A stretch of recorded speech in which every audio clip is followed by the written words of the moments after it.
Hello everyone and welcome back to the Horror Hut. Before you drift off, it would be a nice idea if you could leave a comment to let me know where you are listening from. Please don't forget to give the video a like and subscribe to the channel.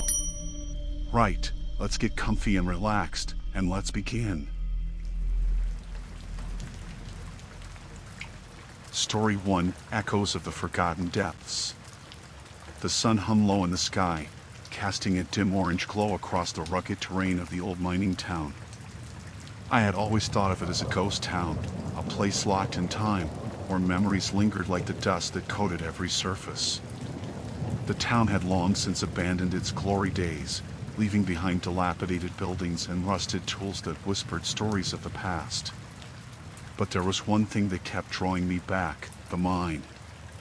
The entrance loomed in front of me, an uninviting gash in the hillside that seemed to breathe out a chill, even on this warm autumn evening. A copper sign swayed in the faint wind, its letters faded and peeling, but I could still make out the warning about the dangers within. I had heard the stories, the tales of miners who had never returned, their spirits said to wander the tunnels. Yet, it was those very stories that ignited a flame of curiosity in me, one that drove me to explore the depths of that cursed place. As I stepped closer, the shadows lengthened, and I pulled my jacket tighter against the creeping coolness. The entrance beckoned to me, an insatiable void that promised both discovery and danger. My heart raced, excitement mixing with a hint of dread. With each step, I could feel the weight of history pressing down on me, a suffocating reminder of what had come before. With a flashlight in hand, I crossed the threshold, the beam slicing through the darkness. Dust motes danced in the light, and the air grew heavy with the scent of damp earth and mildew. I had read about the mine's labyrinthine passages, but standing there, the vastness of the cavern felt insurmountable. I took a deep breath and plunged deeper, the familiar sound of my footsteps echoing ominously around me. The first few minutes were uneventful, the walls glistening with moisture as I moved along a narrow path. I paused occasionally, running my fingers along the rough stone, letting the texture ground me in reality. But as I ventured further in, the air thickened, and an uneasy feeling crept over me. It was a sensation I had never quite experienced before, a knowing that I was now alone. I shook off the thought, attributing it to the eerie stillness that came with being so far underground. Pressing on, I stumbled across old mining equipment, rusted and forgotten. A pickaxe lay abandoned at my feet, its handle splintered and the head tarnished. I felt a strange pang of sorrow for the lives that had been entwined with this forgotten machinery, their hopes and dreams reduced to mere relics. As I turned a corner, the passage opened into a larger cavern, and I paused, mesmerized by the sight of glimmering crystals embedded in the walls. My flashlight illuminated them, casting fractured rainbows on the stone. In that moment, I felt a sense of wonder, as if I had stumbled upon a secret unclaimed by time. But the reverie was short-lived. A sudden rush of cold air swept through the cavern, extinguishing my light for a split second. I instinctively fumbled for the switch, my heart pounding as darkness enveloped me. When the beam flickered back to life, I felt a wave of nausea wash over me, the oppressive silence suffocating. A sense of urgency gripped me, and I turned to retrace my steps, unease gnawing at my insides. That was when I heard it, a faint sound, almost imperceptible, but unmistakably there. It was a low, intermittent scraping, like something dragging along the stone floor. My pulse quickened, and I froze, every instinct screaming at me to run.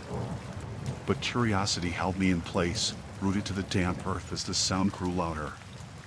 Compelled to investigate, I crept forward, my breath shallow as I advanced toward the source. As the scraping intensified, it morphed into a series of rhythmic thuds, like the heartbeat of the mine itself. The walls seemed to close in, and I could feel the temperature drop further, a chill seeping into my bones. Just as I rounded the next corner, the thudding stopped, plunging me into an oppressive silence that throbbed in my ears. I raised my flashlight, the beam quivering as it illuminated the rocky path ahead. And that was when I saw it, a shadow darted across the corner of my vision, fleeting and almost indistinct.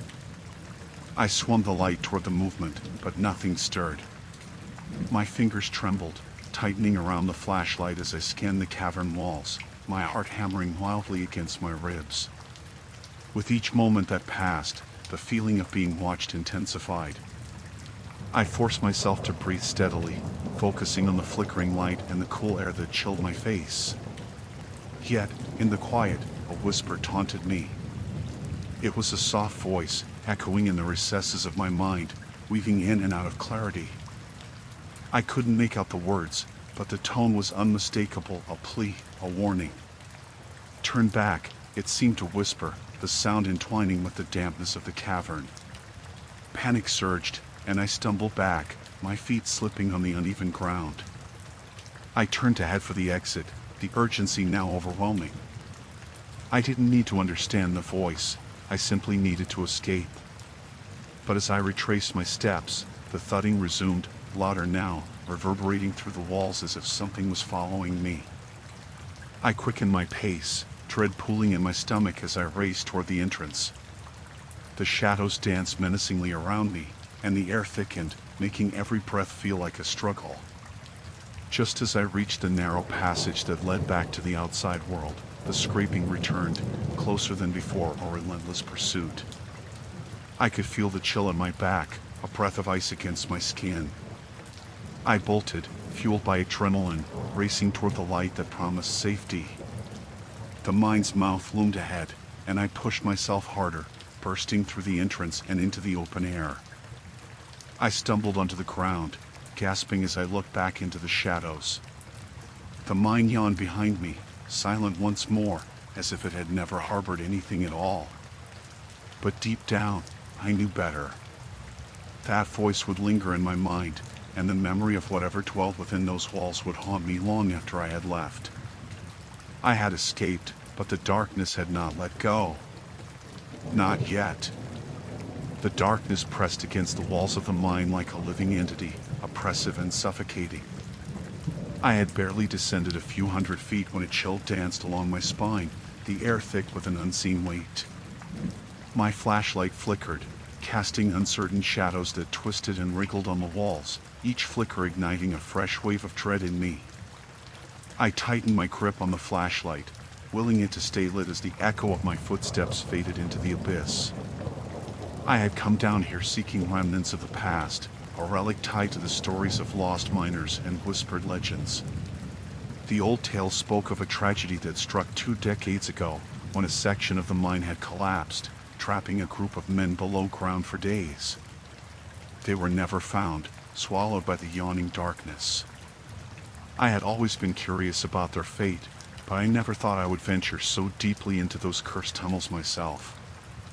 As I moved deeper, the walls of the mine began to pulse with moisture, and the air grew damp and heavy.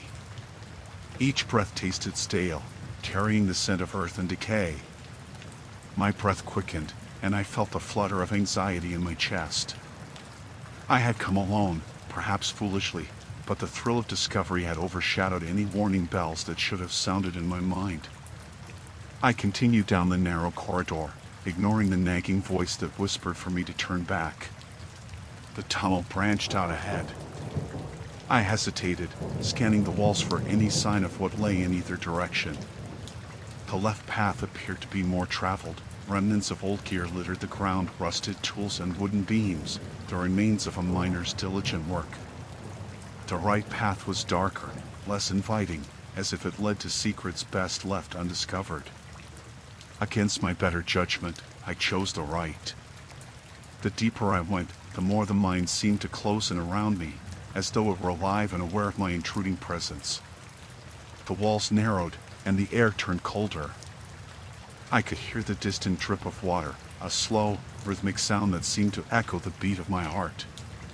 Suddenly, the ground beneath my feet trembled, a low rumble that vibrated through the solid rock, sending a cascade of loose stones tumbling down from above. Panic surged through me.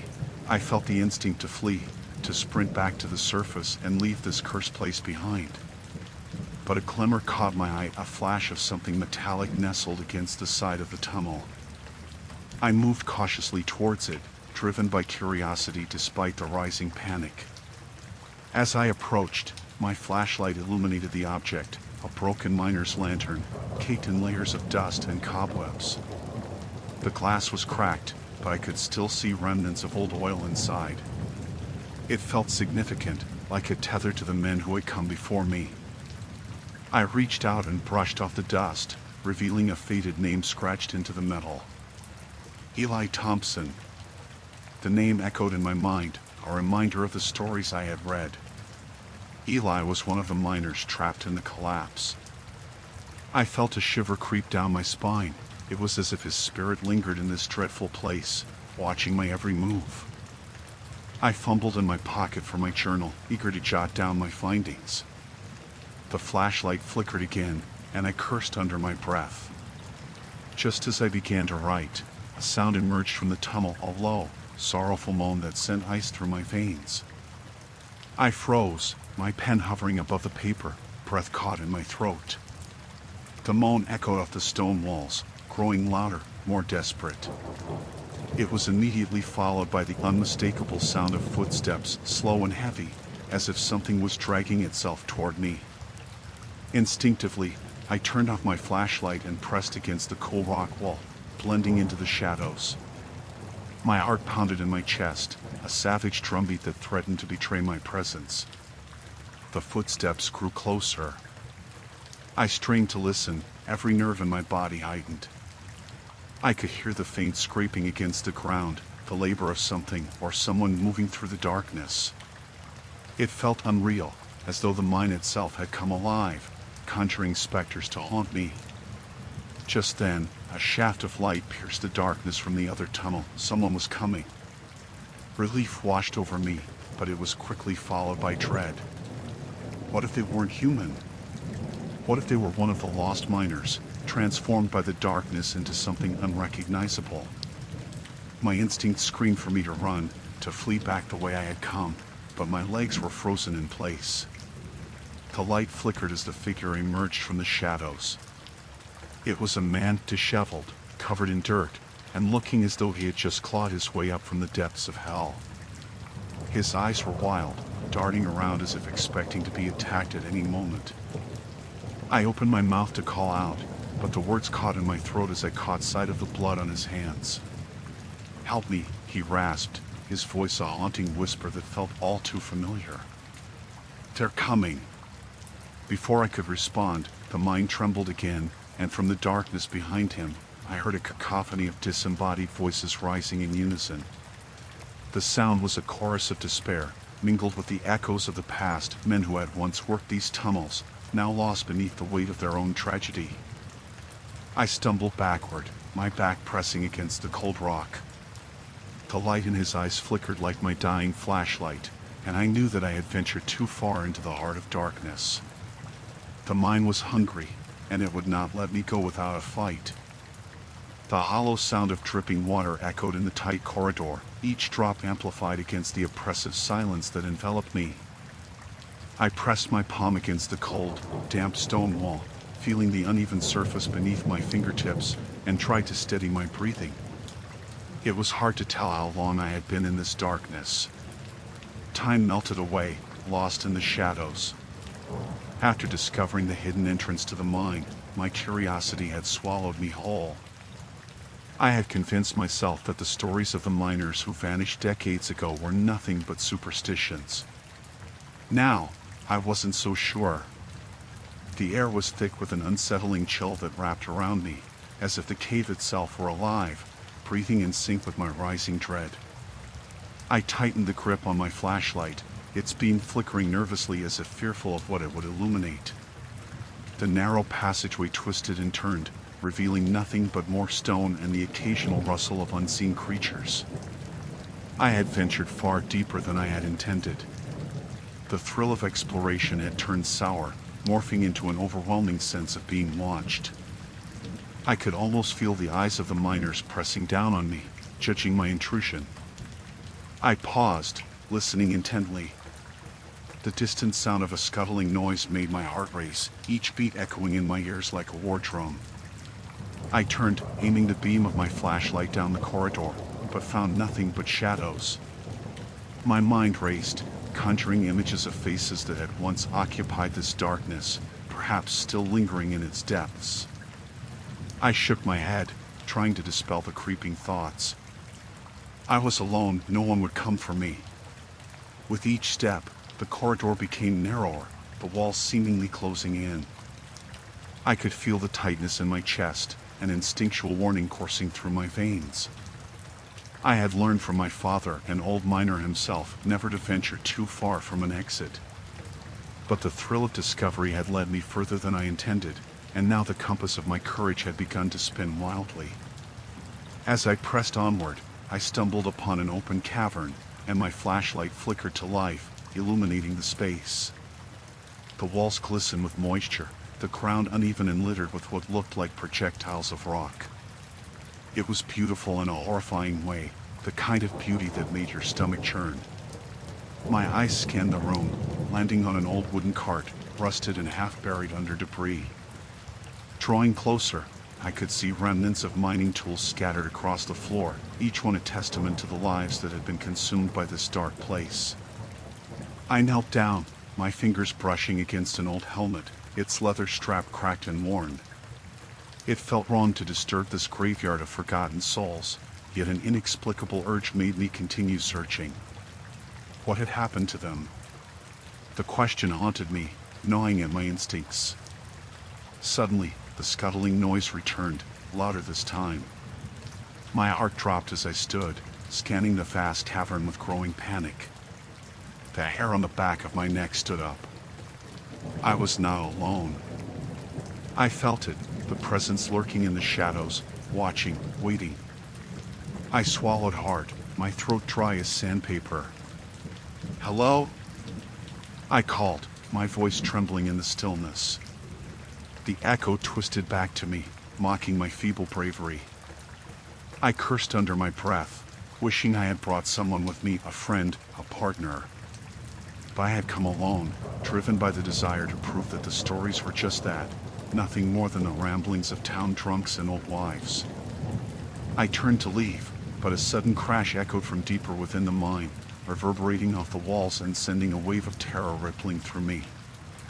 I hesitated, my pulse racing as I fought the urge to flee. But curiosity, that insatiable beast, pushed me forward. I had to know what had triggered that sound. Treading cautiously, I journeyed down another narrow tunnel, the air growing colder with each step.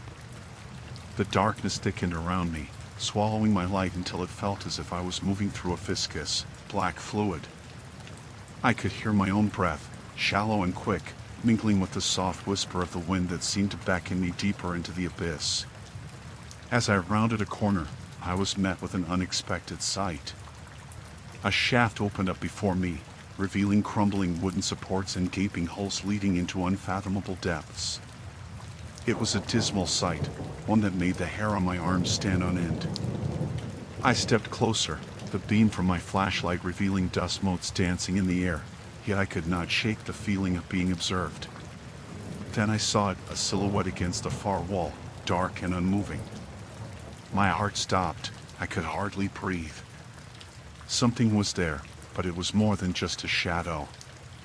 It shifted, the outline taking on a form that was unmistakably human, yet wrong. It had an unnatural quality to it, like a reflection in a cracked mirror. "Hello?" My voice was barely a whisper, swallowed by the darkness. I took a step back, but the floor crumbled beneath me. I stumbled, barely catching myself against the wall as panic surged within me. The figure moved, shifting slightly as if disturbed by my presence. I turned to run, the terror fueling my legs as I sprinted back down the corridor, my flashlight beam bouncing chaotically on the walls. I could still hear the scuttling noise, echoing after me, growing louder, closer. The air was thick with the scent of damp earth and something else, something rancid, like rotten flesh. I lunged for the exit, my heart racing as I felt the darkness clawing at my back. The deep shadows of the mine seemed to reach out, trying to pull me into their cold embrace. I burst into the cavern where I had first entered, but now it felt altered, as if it had shifted when I wasn't looking. The entrance loomed like a gaping maw, and I could hear the scuttling behind me, relentless and eager. Just as I reached for the light of the outside world, a chilling voice broke through the darkness. "Leave this place." The warning echoed in my ears, and I didn't hesitate. I raced toward the light, fueled by sheer terror, desperate to escape the horrors that lurked within the depths of the earth. The chill that gripped my spine was unlike anything I had ever felt before. After the incident with Claire, the heavy silence in the mine bore down upon me, amplifying my dread. I could hardly breathe, a weight of despair settling in as I stared at the darkened tunnel ahead, which seemed more a gaping maw than a passageway. The flashlight beam quivered in my hand, the light flickering against the damp, uneven walls, illuminating patches of jagged rock and glistening moisture that dripped rhythmically onto the ground. I turned to speak to Mark, seeking some reprieve from the oppressive atmosphere. But when I glanced back, the expression on his face sent a jolt of fear through me. He was staring into the shadows, eyes wide, as if he could see something that I could not. His lips moved, forming words that barely broke the silence. "We shouldn't have come here." A wave of unease washed over me. "What do you mean?" He didn't respond, his gaze fixed on the darkness behind me, where the shadows danced and twisted. I felt compelled to turn and look, but the terror of the unknown paralyzed me. I could almost hear the dark calling my name, whispering promises of secrets buried deep within the earth. "Mark," I said, my voice trembling slightly. "Let's just go back. We can find another way. We don't need to push deeper." He seemed to snap out of his stupor, shaking his head vigorously. "No! We have to find Claire. We can't leave her." The weight of his words settled between us, thick and suffocating. I followed him as he took a tentative step into the tunnel, my heart racing. We pressed deeper into the mine, the light from our flashlights barely cutting through the thick blackness. Every echo of our footsteps bounced off the walls, a constant reminder that we were not alone in this place. Minutes melded into hours as we navigated the narrow passages, marked by rusted tracks from a bygone era. An oppressive silence filled the void, an absence of even the slightest sound that made my skin prickle. I focused on the hope that Claire would be around the next bend, that somehow, against all odds, she was waiting for us. The tunnel twisted and turned, leading us further into the bowels of the earth. My flashlight flickered again, and I fumbled with the batteries, my heart racing. In the moment of darkness, I felt it, the unmistakable sensation of being watched. I froze, a cold sweat breaking out across my forehead. "Did you hear that?" I whispered, my voice barely a breath against the suffocating air. Mark paused, his face tense with concentration. "What?" "I don't." A distant sound echoed through the winding tunnels, like the faint cries of someone in distress. My blood ran cold. "It's her. It has to be Claire." I sprinted forward, pushing past Mark as I raced towards the source of the sound, desperate for any sign of her. The walls pressed in, the air heavy with mustiness and despair. I felt myself slipping, my footing uncertain on the uneven rock, but I pressed onward, drawn by the haunting cries that echoed from deeper within the mine. "Wait!" I heard Mark call, but I didn't stop. I couldn't. In my mind, Claire's face flashed before me, eyes wide with fear, crying out for help.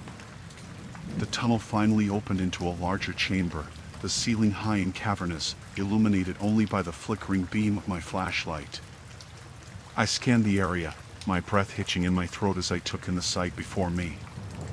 Jagged rocks jutted out like the teeth of some ancient beast, and in the center, a small pool of still water reflected the faint light, its surface disturbed only by the occasional drip from the stalactites above. "Claire!" I shouted, desperation fueling my voice. Silence hung in the air, thick and heavy. For a moment, the only sound was the pounding of my heart, echoing in the vast emptiness. My instinct screamed at me to leave, to turn back and retrace my steps, but I couldn't abandon her, I wouldn't. Then, in the silence, I heard it again, the faint sound of her voice, echoing from somewhere beyond the chamber. It was softer now, a whispering plea that seemed to swirl around me, pulling me further into the mind's depths. "Claire!" I called out again, urgency lacing my voice. I stepped closer to the pool, its surface still and dark, yet something shifted beneath it, an unsettling ripple that sent a chill down my spine. My flashlight flickered again, casting strange shadows that danced along the walls, momentarily hiding the jagged outcrops and the pools of darkness pooling at their bases. It was then that I noticed something floating just beneath the surface, a flash of light, a shape that stirred my stomach with dread. Gulping down my panic, I leaned closer, the beam of my light cutting through the inky water. What I saw made my breath catch in my throat. It was fabric, torn and soiled, the unmistakable remnants of Claire's jacket. "Mark! Come here!" I shouted, my voice thick with horror. He rushed into the chamber, and the moment he saw what lay before us, his face drained of color. "No, no! This can't be happening." In that instant, the air shifted, a suffocating darkness creeping from the corners of the chamber, wrapping around us like a shroud. I felt it, a malevolent presence lurking just beyond the edge of our light, watching, waiting. Panic surged through me, clawing at my throat as I backed away from the pool, dragging Mark with me. "We need to go. Now!" But as I turned, the shadows shifted, coiling around the entrance we had come through, blocking our only way out. The darkness thickened, swirling and pulsing as if it were alive, and I could feel the weight of terror closing in. "We have to fight it," Mark gasped, his voice quivering. "We can't let it trap us here." With a surge of adrenaline, I raised the flashlight, the beam cutting through the encroaching darkness. But as I shone the light towards the tunnel we had come from, a figure emerged, a grotesque silhouette, framed by shadows so deep they seemed to consume the light. It was then I understood this mine was no ordinary place. It was a predator, and we were the prey. The air inside the cave was thick with a dampness that clung to my skin like a shroud. I had descended deeper than I intended, the jagged rocks pulling at my jacket, urging me to turn back. Yet, the further I ventured, the more I felt an inexplicable compulsion to press on. Each step reverberated in my ears, a hollow echo that was quickly swallowed by the oppressive darkness. I remembered the stories I had heard in town, the old miners who spoke of the cave's cursed nature, tales woven with threads of madness and despair. When I had first stumbled upon the entrance, I laughed off the warnings, dismissing them as mere folklore. Now, the cold sweat on my brow and the quickening of my heartbeat told a different story. I paused, allowing my eyes to adjust to the dim light filtering through the crevices above. The walls glimmered with moisture, reflecting the faint beams of my flashlight. As I swept the light across the cavern, I caught sight of something glistening on the ground. I knelt, curiosity overriding caution. It was a shard of a miner's helmet, its surface rusted and caked with dirt. A chill ran through me as I recalled the tales of those who had never returned. I picked it up, examining the dent that marred its surface, imagining the impact that had sent it flying. A shudder washed over me, and I placed the helmet down, forcing myself to breathe slowly. As I rose, I thought I heard something, a faint whisper, a sound that didn't belong to the cave's natural ambience. I paused, straining to listen, but the noise dissipated into the silence like smoke in the wind. Shaking my head to clear my thoughts, I pressed on, deeper into the maze of rock and shadow. The atmosphere shifted, thickening with an unworded tension that pricked at my instincts. I was now alone, the sensation clawed at the back of my mind, a gnawing realization that sent my pulse racing. After what felt like hours, I reached a larger chamber, the ceiling stretching high above me like the belly of a great beast. Stalactites hung precariously, glistening with moisture as if they had been weeping for centuries. I aimed my flashlight towards the far wall and my breath hitched. There, etched into the stone, were crude drawings, figures with elongated limbs and hollow eyes, their mouths silently screaming.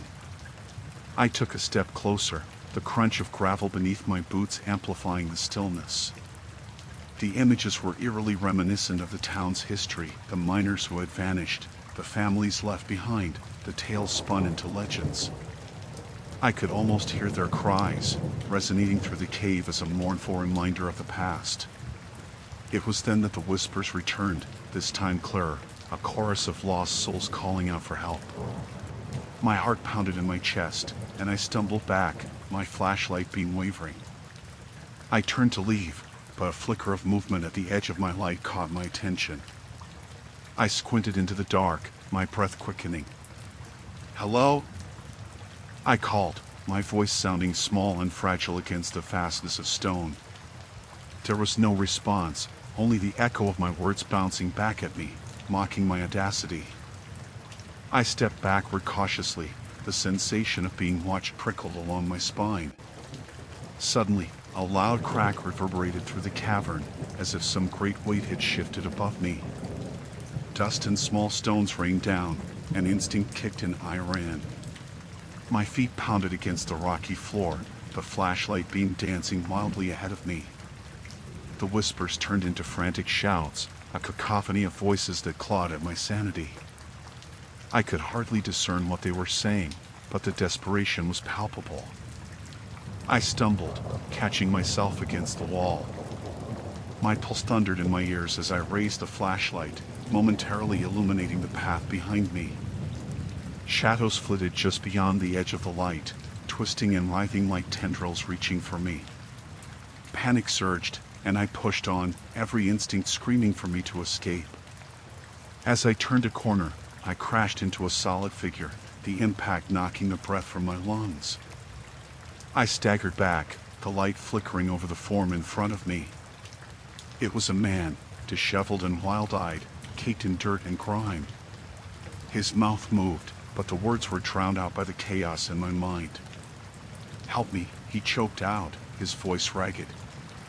"They won't let me go."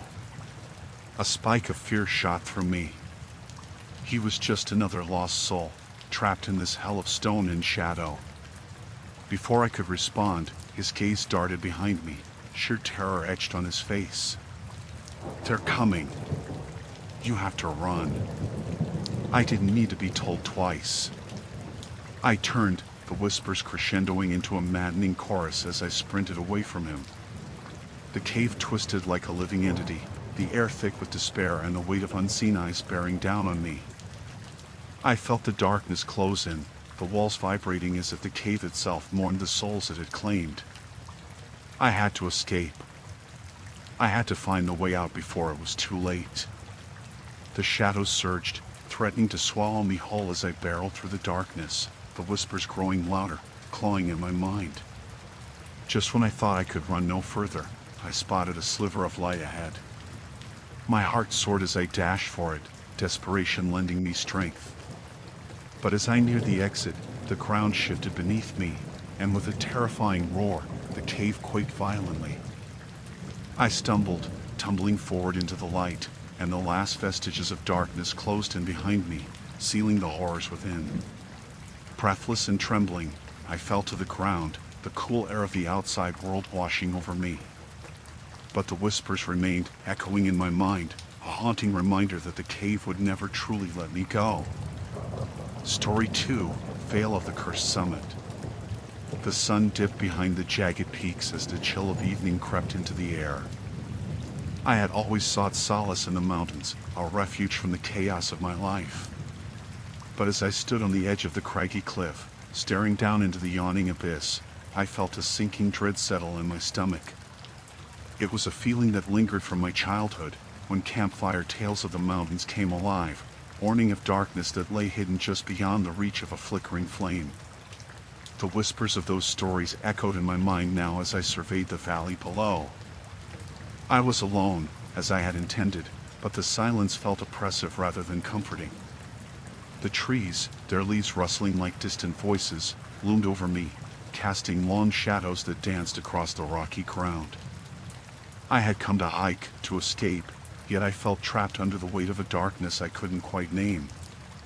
Earlier that day, I had met a couple of hikers at the trailhead.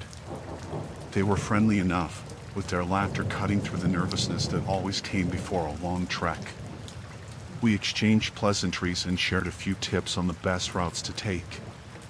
They spoke of a hidden lake rumored to be a gem among the peaks, a place where the water was so clear it reflected the sky like a mirror.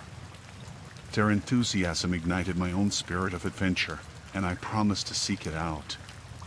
As I ventured away from the trail, I caught fleeting glimpses of the lake's beauty, but with each step deeper into the woods, the path became more treacherous. The sunlight thinned, struggling to penetrate the thick canopy above. I heard the distant sound of water, but the closer I got, the more it morphed into a haunting echo that seemed to mock my presence. I finally stumbled upon the lake, but it was nothing like I had imagined. The surface was dark and still, a glimmering blackness that seemed to swallow the fading light. I crouched at its edge, peering into the depths, and for a moment, I thought I saw something beneath the surface, something moving just out of sight. A chill shot up my spine, and I shook my head, dismissing it as a trick of the waning light. As I stood up, the forest felt different. The trees were no longer just trees, they had transformed into sentinels, watching with unseen eyes. The sounds of the woods shifted, as if the very air had thickened with tension. I turned to leave, but something compelled me to take one last look at the lake. That was when I noticed a figure at the far end, a stark silhouette against the dimming horizon. It was a person, or at least it seemed so, but they were too still, too silent. "Hello?" My voice trembled, swallowed by the stillness that followed. The figure did not respond. My heart raced, a primal instinct urging me to flee. I turned on my heel and hurried back the way I had come, a sense of foreboding wrapping around me like a shroud. The path back was a labyrinth of shadows, and I lost my sense of direction. The branches clawed at my jacket as I pushed through, the underbrush whispered secrets I could not comprehend. I stumbled, catching myself against a gnarled tree, its bark rough and cold under my palm. I paused to catch my breath, the sound of my rapid heartbeat thudding in my ears. As the sun finally succumbed to the horizon, the darkness thickened, wrapping around me like a hand closing in. The air felt charged, crackling with an energy that was unsettling. I knew I had to keep moving, but every rustle of leaves and snap of twigs set my nerves on edge. I was now alone in the mountains. I could feel it in my bones. The stories of the hikers echoed in my mind. They had mentioned a missing person last year, someone who had vanished without a trace in these very woods. I had brushed it off as one of those urban legends designed to scare unsuspecting climbers. But I remembered their faces, the unease in their eyes as they recounted the tale, and now I understood why. I quickened my pace, the forest closing in around me, the trees whispering darkly as I navigated the increasingly twisted landscape. I could sense something behind me, a presence lurking just outside the fringes of my vision. I dared not look back. Instead, I focused on the pathway ahead, now obscured by the encroaching shadow. Each step I took echoed with a growing sense of urgency. The darkness deepened, swallowing the path, and I found myself stumbling in the gloom. My foot caught on a root, and I pitched forward, landing hard against the cold earth. As I tried to rise, panic surged through me, a primal instinct screaming for me to run. Then, I heard it, a low growl, deep and resonant, vibrating through the ground and into my bones.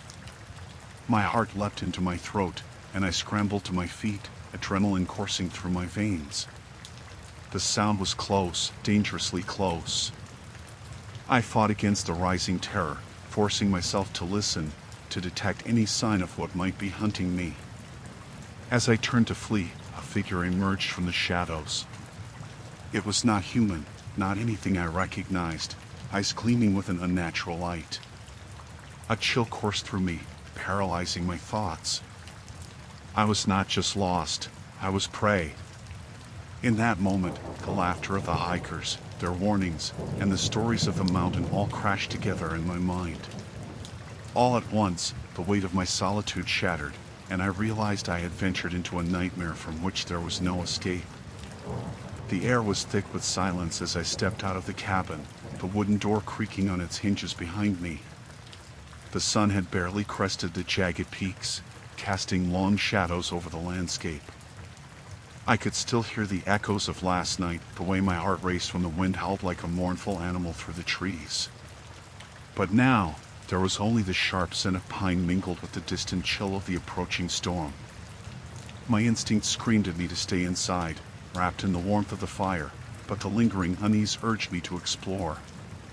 As I made my way down the narrow path that wound through the forest, I tried to shake off the remnants of my fear.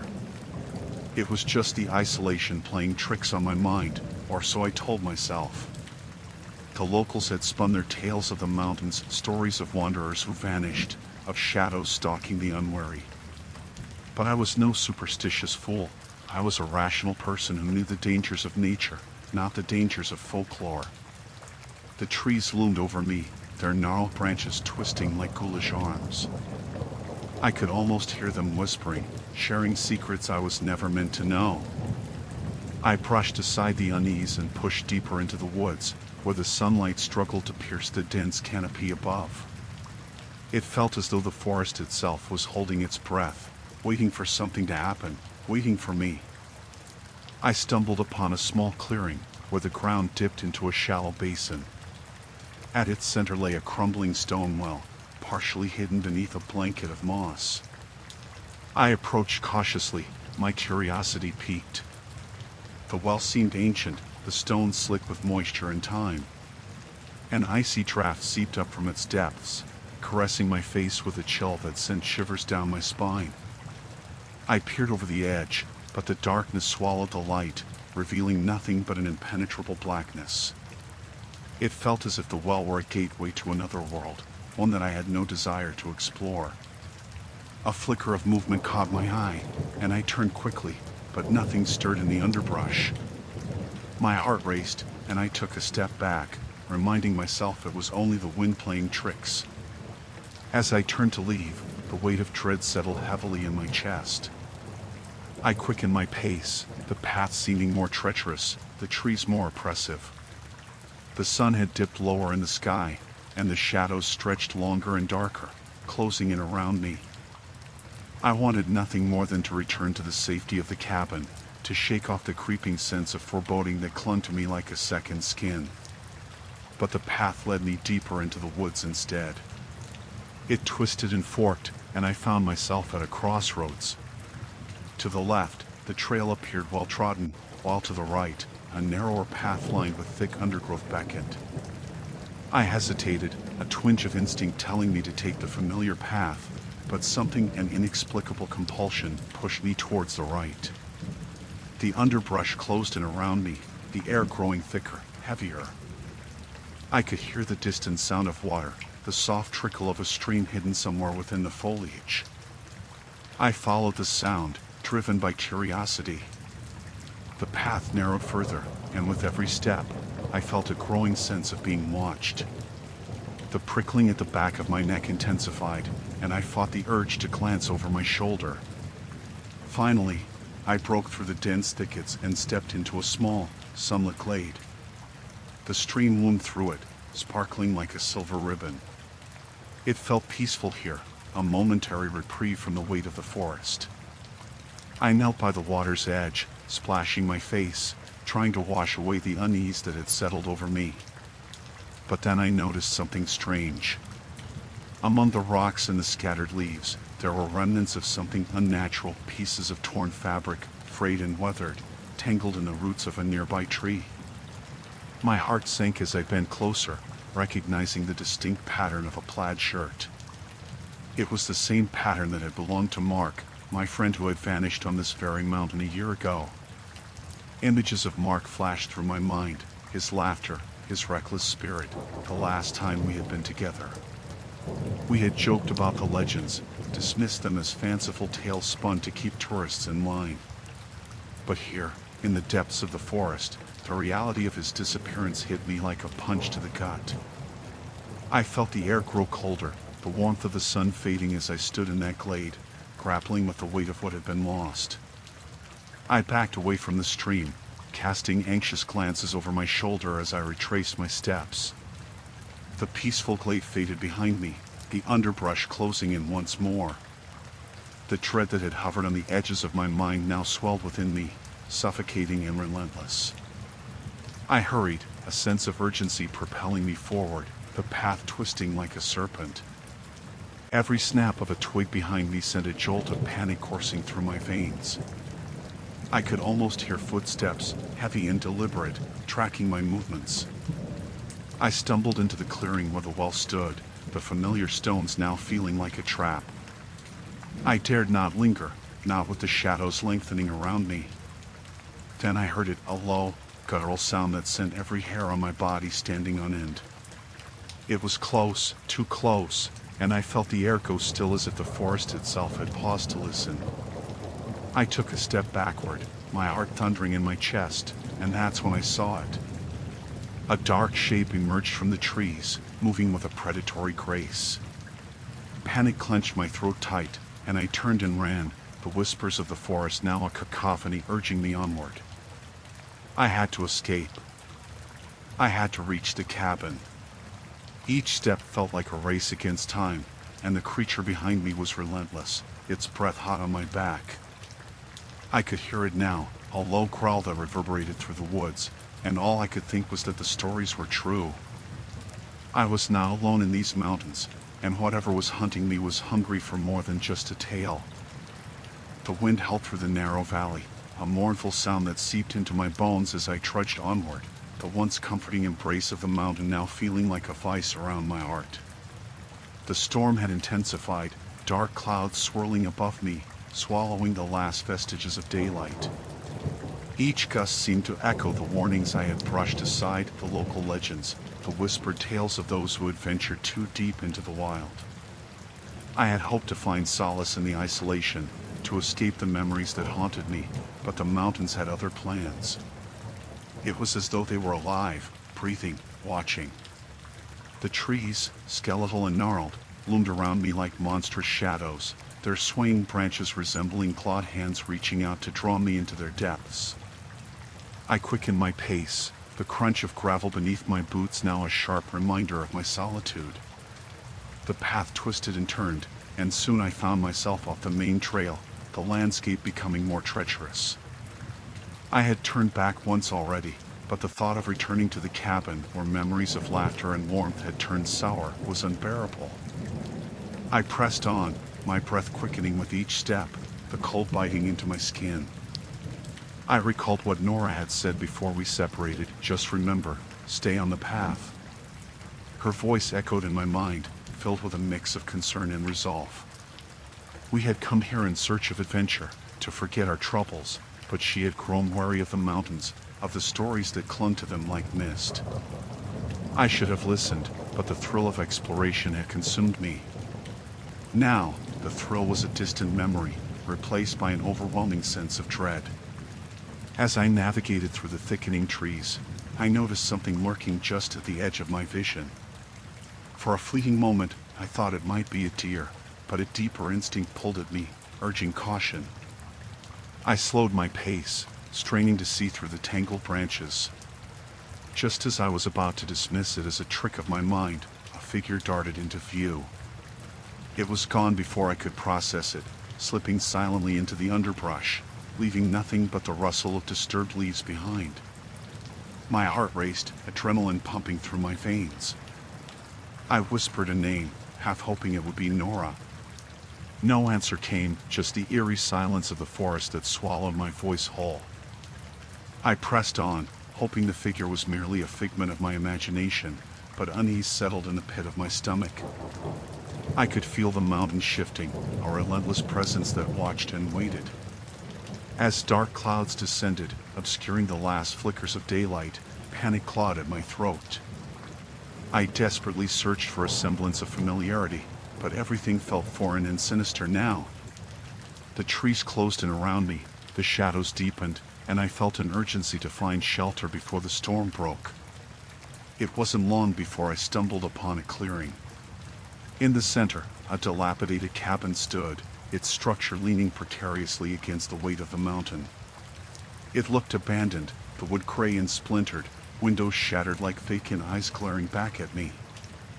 A chill ran down my spine as I stepped closer, my instinct screaming at me to turn away, but a stronger force drew me into the need for refuge, the desire to escape the unrelenting storm. I pushed open the door, which creaked ominously on its hinges, and stepped inside. The air was stale, tinged with the scent of decay. Dust motes danced in the faint light that filtered in through the broken windows, and a shiver ran through me as I surveyed the interior. Old furniture lay strewn about, the remnants of a life long abandoned. A fireplace stood cold and empty, its stone surround crumbling, the hearth dark and unwelcoming. As I moved deeper into the cabin, I found remnants of someone's life, a child's toy, a torn blanket, a rusted tin can. Something stirred within me, a whisper of unease that grew louder as I explored. I felt as though I were trespassing on sacred ground, as though the very walls held secrets that were not mine to uncover. I continued my search for anything useful, but the deeper I delved, the more profound my sense of dread became. My thoughts darted back to the figure I had glimpsed outside. What if it belonged to someone who had once lived here? Had they been lost to the mountains, their presence still lingering in the shadows? Suddenly, a low groan echoed from somewhere within the cabin, sending a shock of fear rippling through me. I froze, heart pounding in my chest. It was not the wind this time. It came from deeper within the structure, a sound that resonated with despair. I wanted to call out, to see if there was someone else here, but my voice caught in my throat. Instead, I crept toward the source, cautious, each step reverberating in the silence. There, in the far corner of the cabin, lay a trapdoor, slightly ajar. The groan had come from beneath it, and instinctively, I stepped back, dread pooling in my stomach. Was it a trick of my mind, or was someone or something trapped down there? I hesitated, torn between the instinct to flee and the curious pull of the unknown. With trembling hands, I edged closer, the air growing heavier around me. The storm outside raged on, a tempest that seemed to seep into the very bones of the cabin. The groan came again, more desperate this time, echoing through the stillness, compelling me to confront whatever lay beneath. As I knelt beside the trapdoor, a heavy silence enveloped me, broken only by the pounding of my heart. I took a deep breath, steeling myself for whatever awaited me below, and with a trembling hand, I reached for the door, ready to unveil the darkness that lay hidden beneath the cabin's floor. The sun hung low behind the jagged peaks, casting long shadows that crept through the forest like whispers of the lost. I stood at the mouth of the narrow trail, the air thick with a strange stillness that made my skin prickle. The village had been behind me for hours, its quaint charm replaced by the foreboding nature that swallowed the mountains. I could feel the weight of the trees pressing down, their gnarled branches clawing at the sky as if in perpetual torment. I took a breath and stepped onto the path, the crunch of gravel underfoot echoing in the silent wood. Memories of my friends flooded my mind, Lily's laughter, Mark's bravado, Sarah's nervous glances. They were gone now, victims of the wilderness that hungered for souls. I had to find them, or at least find out what happened. I owed them that much. The trail wound deeper into the forest, each step leading me further from the safety of civilization. An oppressive quiet enveloped me, broken only by the rustle of leaves and the distant call of a bird, though the sound felt disjointed, unnatural. I pressed on, my heart pounding as the sun dipped lower, casting long fingers of twilight across the path. As darkness settled, the trees loomed larger and more ominous. I paused to pull out my flashlight, the beam slicing through the gathering gloom. The light flickered momentarily, as if hesitant to illuminate the encroaching shadows. I scanned the area, half expecting to see a familiar face peering back at me, but all that greeted me was the unyielding darkness. I recalled the warnings I had heard in the village, the tales of lost hikers, voices that called from the depths of the mountains, and shadows that moved on their own. Each story had been dismissed by those who saw the peaks as mere adventure, but I felt the weight of those words pressing against my chest. There was something here, something that thrived on fear and despair. Suddenly, a distant rustle caught my attention. My heart raced as I turned the flashlight towards the sound. The beam wavered, revealing nothing but a thicket of brambles. I cursed under my breath, chastising myself for letting my imagination spiral. It was only the wind, I reassured myself, though the chill creeping down my spine suggested otherwise. I pressed on, driven by a frantic need for closure. The trail narrowed, and the trees filled with a menacing density. With each step, I could feel the weight of the world pressing down on me, an invisible force urging me to retreat. But I pushed forward, calling out for my friends. Lily, Mark, Sarah. My voice echoed, swallowed almost instantaneously by the oppressive silence. Minutes turned into hours as I navigated the winding path, my hope dwindling with every unanswered call. The flashlight flickered again, casting the shadows into an eerie dance. I checked the batteries, cursing silently when I realized they were nearly spent. Panic gnawed at my stomach, and I turned back, desperate to retrace my steps. The way I had come felt foreign, swallowed by the darkness that had crept up behind me. In my frantic state, I stumbled upon a clearing, and the moonlight poured in like a silver bomb, illuminating a small, dilapidated cabin that seemed to have sprouted from the earth itself. The sight was both a beacon of hope and a source of dread. I felt drawn towards it, as if the structure held secrets too heavy to bear. I hesitated at the threshold, my breath hitching in my throat. The door hung ajar, creaking slightly in the wind, inviting yet foreboding. I couldn't turn back now, the memory of my friends urged me forward. Setting my shoulders, I pushed the door open and stepped inside. The air inside was stagnant, thick with dust and the scent of decay. Moonlight streamed through the cracked windows, revealing remnants of lives long past, an overturned chair, a shattered picture frame, and a faded quilt lying in a heap. I shivered, glancing around as my heart raced with every creak of the floorboards beneath my feet. Lily. I called again, my voice trembling. It echoed back, a cruel reminder of my isolation. The cabin seemed to pulse with an uneasy energy, as if aware of my presence. Dread settled in the pit of my stomach, but I pushed it aside and ventured deeper into the gloom. The main room opened into a narrow hallway lined with doors. I approached the first door, its surface marred by age and neglect. I hesitated, my instinct screaming at me to leave, but the need to know compelled me to push it open. The hinges squealed in protest, and I flinched as I stepped inside. The room was empty, save for a dusty bed and a small dresser. My eyes fell upon a torn journal lying open on the bedside table. I picked it up, flipping through the brittle pages filled with scrawled handwriting. Descriptions of fear, of voices that beckoned from the woods, jumped out at me. The last entry sent a chill through my bones. They are not what they seem. Do not trust the darkness. A crash outside made me jump, the sound reverberating through the cabin like a death knell. I dropped the journal, heart racing, and rushed to the window. The moon had disappeared behind a shroud of clouds, plunging the world into a deeper dark. I peered out, but saw nothing. The silence was louder than before, a foreboding lull that settled over the cabin. I turned back, feeling the weight of unseen eyes upon me. It was time to leave. But as I stepped toward the door, a shadow darted past the window, something dark and wraith-like. I froze, heart pounding in my chest. I didn't dare take a breath as I strained to catch another glimpse.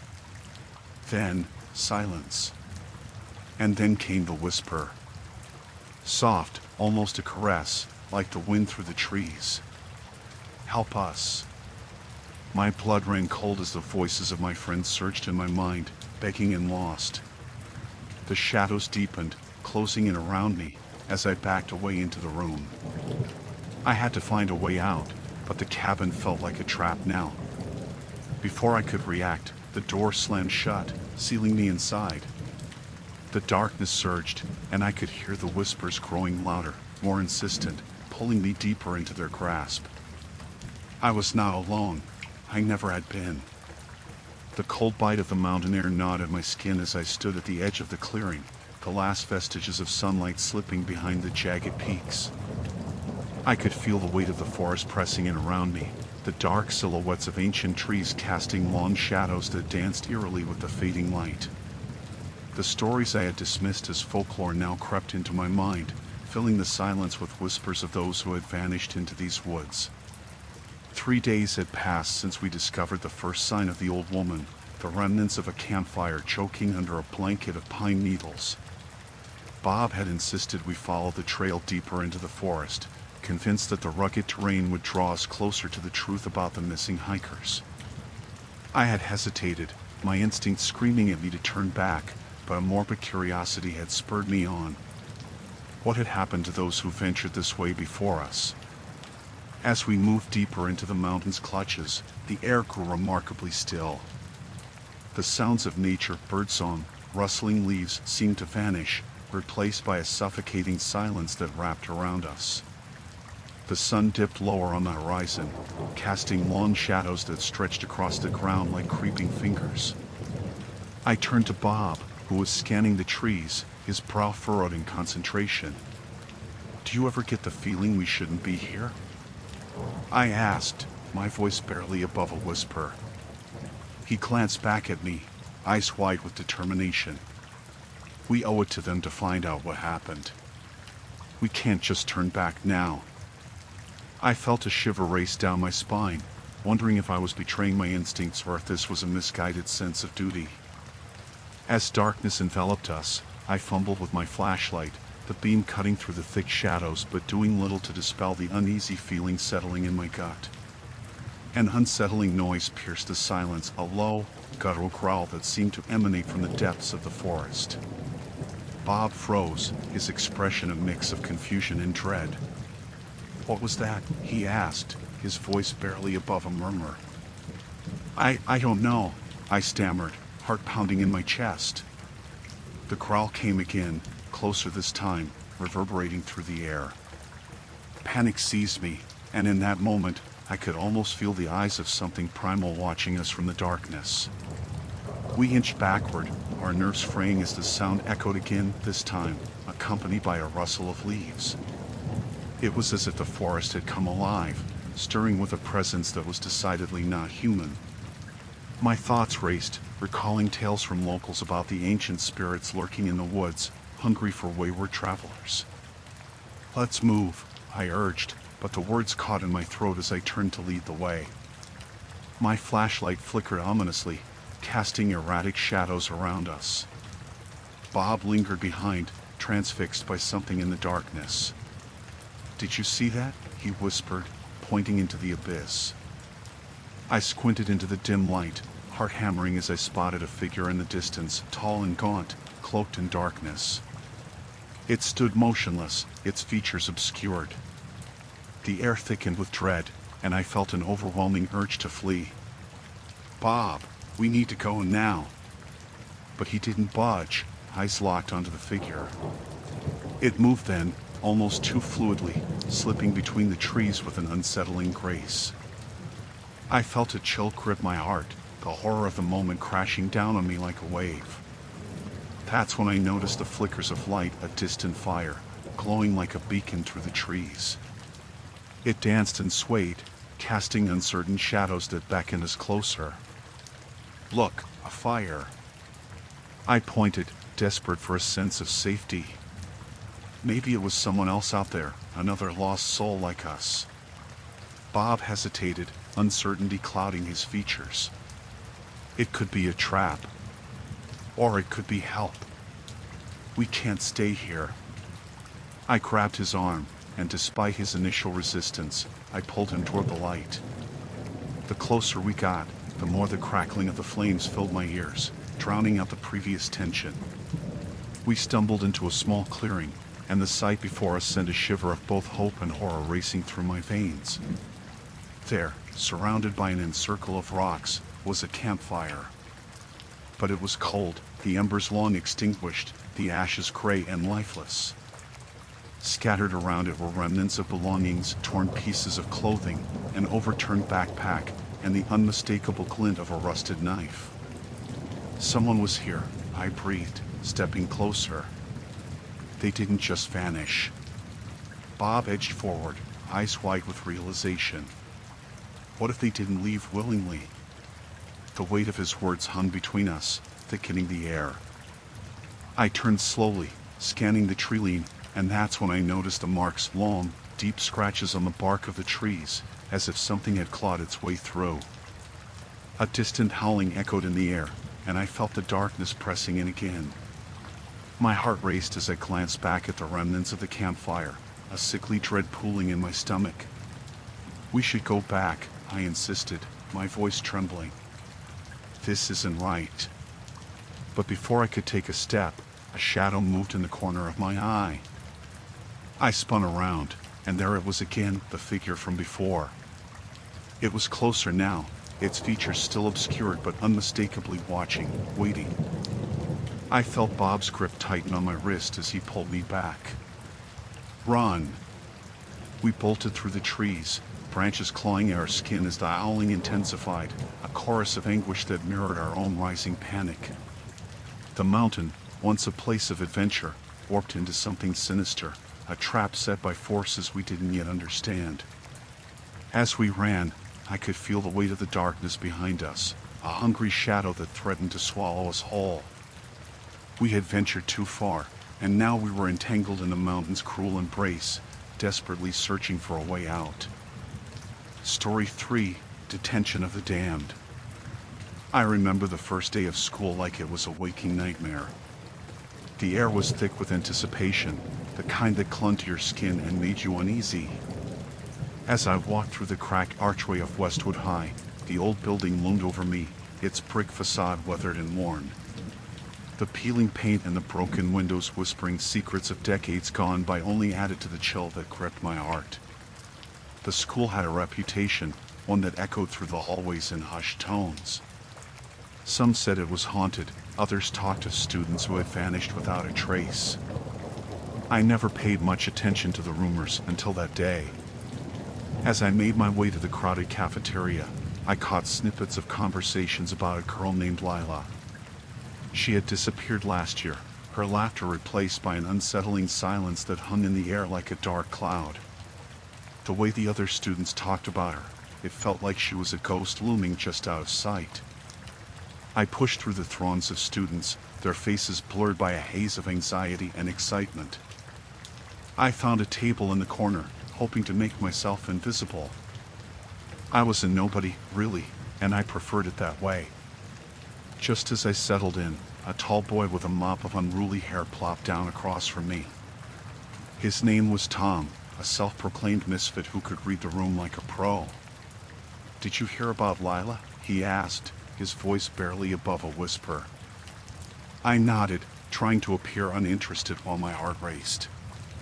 "They say she was last seen near the woods behind the school. Some kids think she's still out there, roaming around. Others think she's, well, you know." I swallowed hard, feeling the weight of his words. The woods were a dark, suffocating blanket that surrounded the school, dense trees casting shadows that seemed to breathe. They were forbidden territory, a place where no student dared to tread after hours, but they tantalized the imagination of those who sought adventure. I had no intention of exploring them, especially not with stories of Lila echoing in my mind. The bell rang, jolting me from my thoughts. I grabbed my backpack and headed to class, trying to shake off the unease that clung to me like a shroud. Each classroom felt like a prison cell, with eyes watching from every corner. I couldn't shake the feeling that something was wrong, but I brushed it aside, focusing instead on the mundane details of my schedule. Chemistry was uneventful, though the teacher's monotonous voice faded into the background. It wasn't until lunch that the dread returned, creeping up my spine like an icy finger. I had just taken a seat when I noticed a group of students huddled together, their faces pale and drawn. They whispered urgently, casting furtive glances toward the back of the cafeteria. "What's going on?" I asked a girl sitting next to me. She barely glanced my way. "They found something in the woods," she said, her voice trembling. "Something weird." My stomach twisted as I glanced back at the group. They were staring blankly, eyes wide, as if they had seen something they weren't meant to. A chilling thought crossed my mind. The woods were off limits because they hid secrets, terrible, sinister secrets. Later that day, I wandered the hallways, the normalcy of laughter and chatter feeling like a thin veneer over an unsettling reality. I overheard snippets of conversations about a creature lurking just beyond the tree line, but no one seemed to know what it was. My curiosity piqued despite the fear pooling in my gut. I had to know what they were talking about. After school, I decided to take a detour. Instead of heading straight home, I found myself at the edge of the woods, the shadows creeping closer as the sun dipped lower in the sky. The trees towered above me, their twisted branches forming a canopy that filtered the fading light. I hesitated, the whispers of warning echoing in my mind, but I was drawn in like a moth to a flame. Each step felt like a betrayal, the underbrush crackling beneath my feet. The further I ventured, the more the world outside faded away, replaced by a suffocating silence. The air grew thick and heavy, and suddenly I felt like I was being watched. An unsettling sensation prickled at the back of my neck, the kind of feeling that made you question your very existence. I pressed on, propelled by a mix of dread and curiosity, until I stumbled upon a small clearing. There, at the center, lay something half buried in the damp earth. My heart raced as I approached, curiosity battling against better judgment. I knelt down, my fingers trembling as they brushed away the dirt. What I uncovered sent a bolt of terror coursing through my veins. It was a fragment of clothing, tattered and stained, unmistakably belonging to a girl. My breath caught in my throat as the weight of the moment settled on my chest. The rumors about Lila flooded back, and I suddenly felt very small in a world that had become overwhelmingly large and terrifying. Just then, a rustle in the bushes sent me scrambling backward, heart pounding. I turned to flee, panic blinding my thoughts. I couldn't shake the feeling of being followed. The forest closed in around me, shadows dancing as I stumbled over roots and brambles, desperate to escape its suffocating grip. I didn't stop running until I burst out of the woods, gasping for air. The school loomed ahead, its familiar facade a stark contrast to the horrors hidden within the trees. I knew then that I would never look at Westwood High the same way again. Whatever had taken Lila was still out there, lurking beneath the surface, and I felt it watching me, waiting for the right moment to emerge from the shadows. The school loomed over me like a giant, a hulking mass of gray bricks and broken dreams, its windows staring down like hollow eyes. I hadn't thought much about the old building until the night of the incident, the night that had shattered the fragile piece of my life. Now, every time I stepped through those creaking doors, a shiver snaked down my spine. I had spent the better part of the previous week trying to convince myself that what happened in the chemistry lab was just a figment of my overactive imagination. But the whispers of my classmates haunted me. They were relentless, each one adding a layer of anxiety to my already fraying nerves. The atmosphere in the school had shifted. Students were murmuring about the accident that had claimed Mr. Collins, our beloved chemistry teacher. I replayed the moment in my head, the piercing scream, the chaos that followed. It was a Tuesday, the day after I had witnessed the aftermath. I sat in class, trying to focus on the lecture about chemical reactions, but my mind kept wandering to the dark corners of the school where shadows seemed to dance just out of sight. My eyes flitted to the clock, its ticking loud in the tense silence of the classroom. Each tick felt like a countdown to something unnameable. "Emily, can you answer the question?" The teacher's voice jolted me back to reality. The class turned to look at me, their eyes filled with curiosity and pity. Sorry, I wasn't paying attention," I stammered, my cheeks flushing. The teacher nodded, irritation flashing across his face before he turned back to the whiteboard. I avoided eye contact with my classmates, who were whispering among themselves, no doubt discussing the rumors that surrounded Mr. Collins's death. After the bell rang, I hurried out, eager to escape the suffocating atmosphere of the classroom. But as I made my way down the dimly lit hallways, a chill settled in the air. My heart raced as I passed the chemistry lab, the door ajar.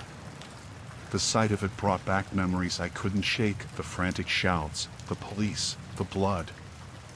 I rationalized that I needed to face my fears, to confront whatever lingered in that room. Gathering my courage, I pushed the door open.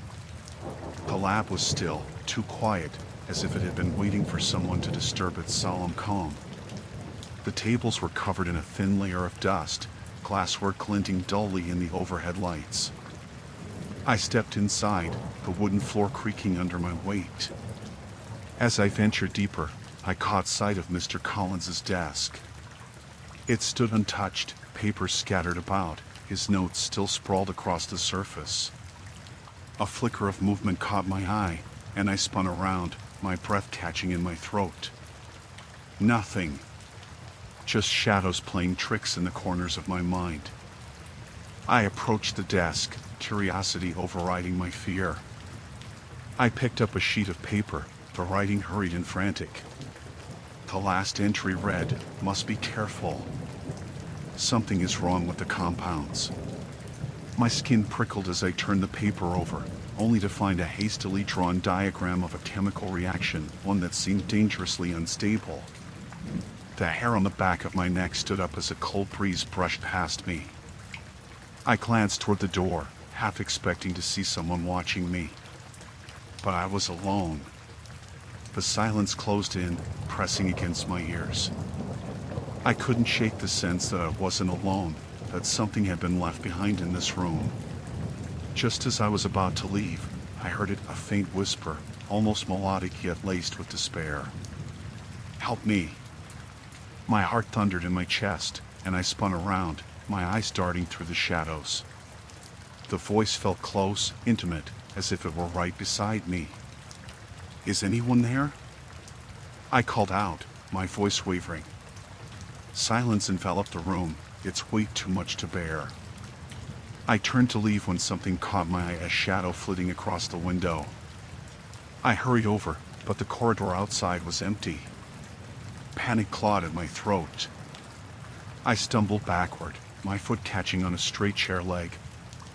I fell hard, the impact sending a shock through my body.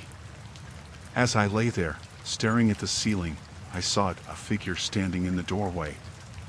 Tall and thin, cloaked in darkness. The figure didn't move, just watched, its presence suffocating. "Get out!" I shouted, scrambling to my feet, adrenaline coursing through my veins. But as I took a step toward the door, it vanished, dissolving into the shadows as suddenly as it had appeared. Breathless, I stumbled outside, my heart racing with terror and confusion. I bolted down the hallway, the whispers echoing in my mind. "Help me!" I couldn't shake the feeling that I was being watched, hunted, as I escaped the lab. It was only when I reached the entrance that I felt the air clear, the oppressive weight lifting. But the moment I stepped outside, the school bell rang, a hauntingly cheery sound that mocked my fear. Students filed past, oblivious to the darkness that clung to the school, to the secrets hidden within its walls. I stumbled away, every instinct screaming at me to leave. As I made my way home, I couldn't help but glance back at the school. It stood there, resolute and foreboding, its secrets intact. I felt a chill run down my spine, a warning that this was just the beginning. I had unwittingly stepped into a nightmare that would not release its grip so easily. The sun hung low in the sky, casting long shadows across the empty schoolyard as I made my way back to the building. The echoes of laughter had faded, leaving a heavy silence that weighed upon my chest. I had always loved the quiet moments after school, when the hallways were devoid of chatter and the classrooms felt more like abandoned chambers, but today was different. Today, a shiver crawled up my spine. I reached the front door, the chill creeping in, mingling with an unsettling unease. The school had an old, creaking charm that had always intrigued me, but now it felt like a mausoleum, housing memories I wished I could forget. I glanced at the cracked windows, then shook my head, trying to dispel the dark thoughts that clung to me like a shroud. The incident from the other day repeated in my mind. I couldn't shake the image of Sarah's face, pale and twisted in fear as she recounted her encounter. She had mentioned whispers in the bathroom, a sense of being watched, and shadows that moved unnaturally. I thought she might have been exaggerating, but now I wasn't so sure.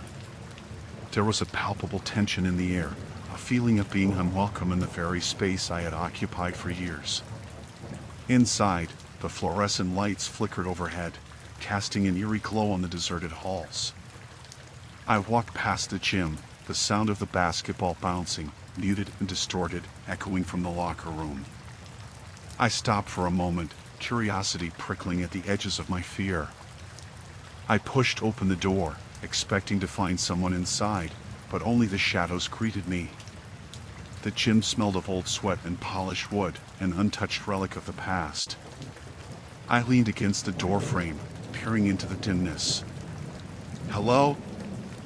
I called, but my voice sounded small in the vastness. The silence stretched, seeming to swallow my words. There was no reply. A gust of wind rattled the windows, and I stepped back, heart racing. I couldn't linger here.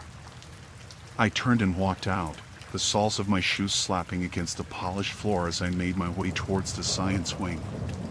Perhaps some familiarity would soothe my nerves. I craved the comfort of textbooks and lab equipment, anything to distract me from the sense of dread that hung like a fog. As I entered the science lab, the smell of formaldehyde hit me. It always had a way of grounding me, of reminding me that learning could be a refuge from the chaos of the outside world.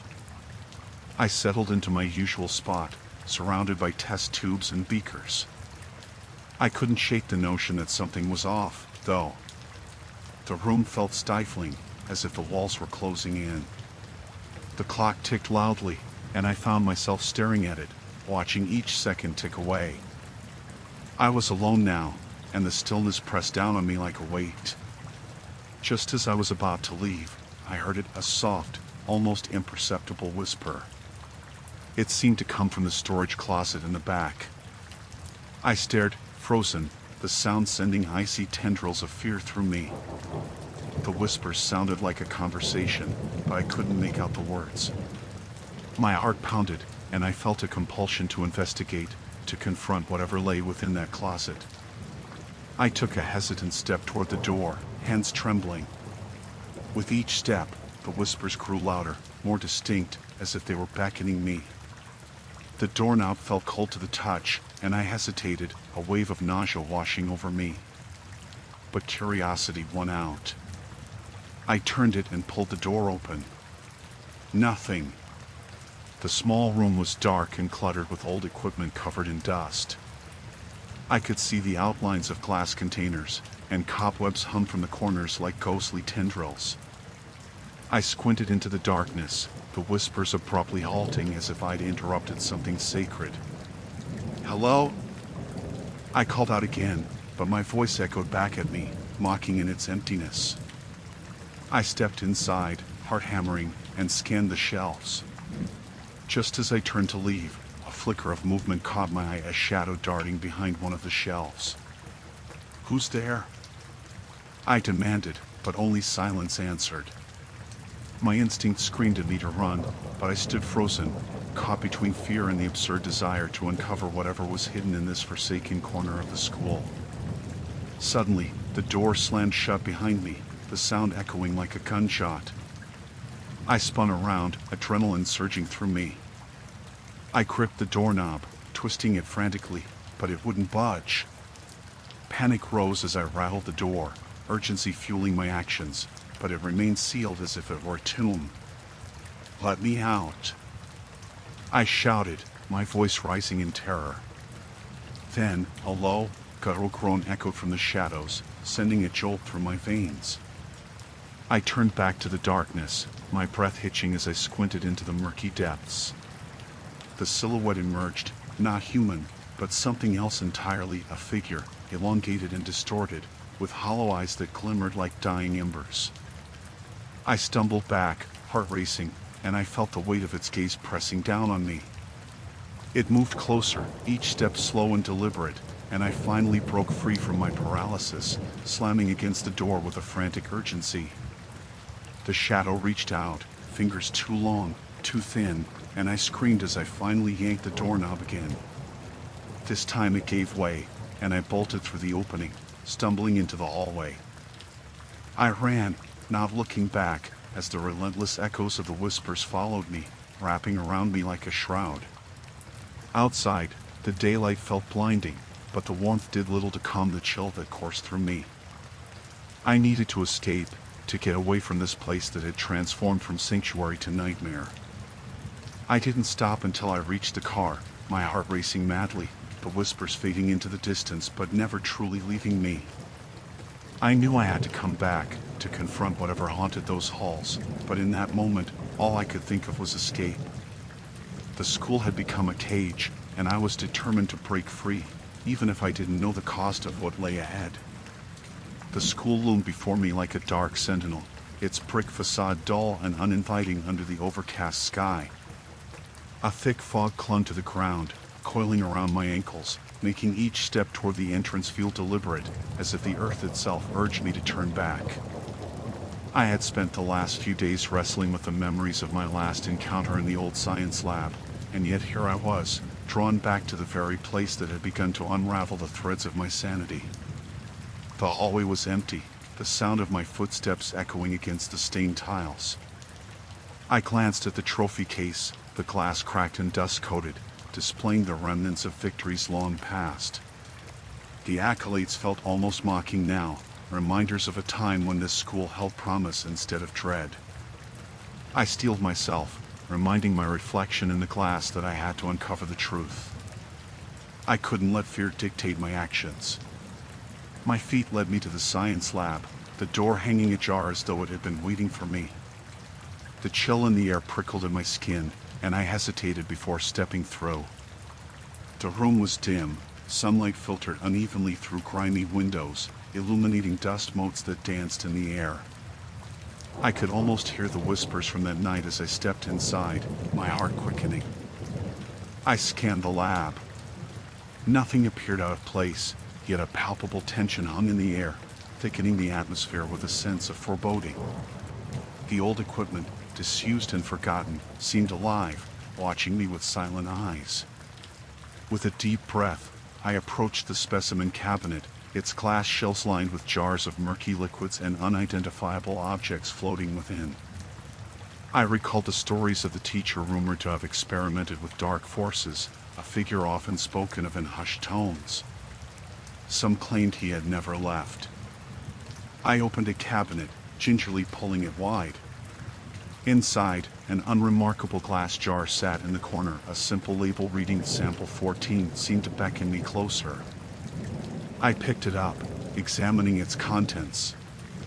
The liquid swirled unnaturally, a dark undertone that seemed to pulse within the glass as if it housed a life of its own.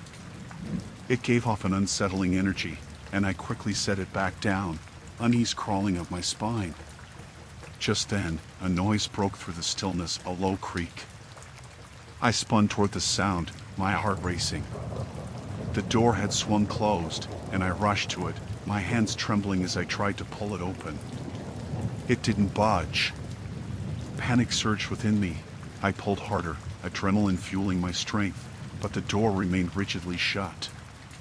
My breath quickened, echoing in the silence around me. "Hello?"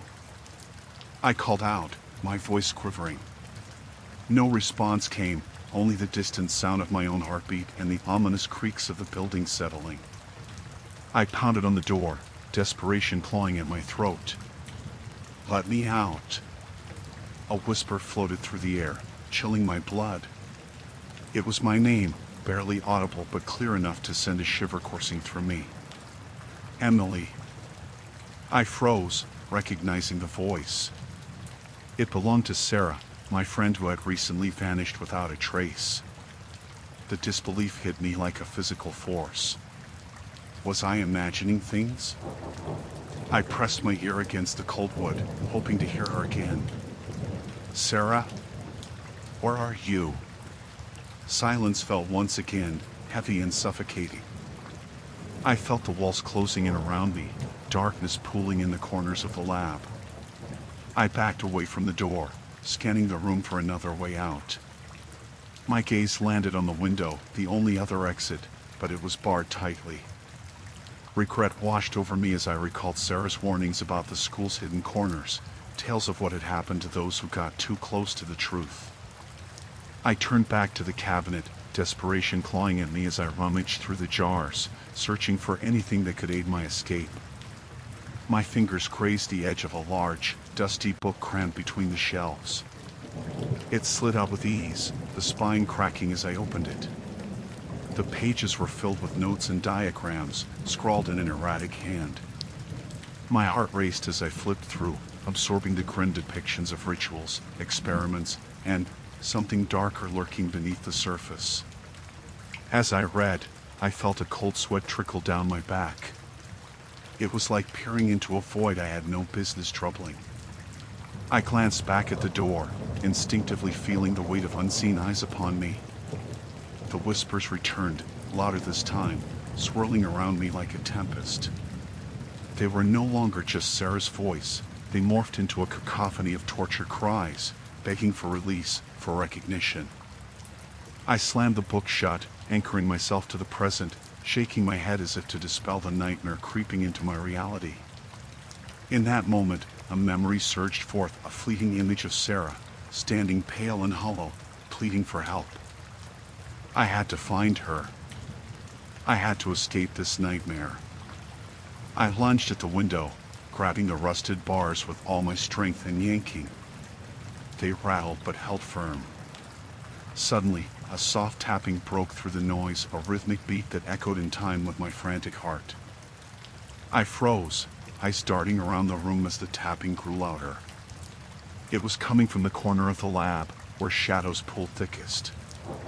As my heart raced, I approached the source, breath hitching in my throat. The shadows shifted, coiling like smoke, and I felt an overwhelming urge to retreat. Yet, I couldn't. I had to know. The tapping stopped, replaced by an eerie silence, as if the room held its breath. I reached out, my fingers stretching toward the darkness, drawn by an inexplicable force. And then, the shadow pulled back, revealing a small, wooden box, ancient and worn, almost alive in the dim light. With a heavy hand, I picked it up, feeling its weight settle into my palms. Hope and dread warred within me. This box could hold the answers I desperately sought or plunge me deeper into the abyss. As I turned it over, I felt a chill breeze sweep through the lab, extinguishing the last vestiges of warmth. The door behind me rattled violently, shaking with an urgency that screamed for me to run. In that instant, I made my decision. I had to open the box, had to confront whatever truth lay inside. With shaking hands, I unclasped the latch, and as I lifted the lid, the whispers crescendoed into a haunting symphony of despair. And in that moment, I understood. The school was alive, and it was waiting.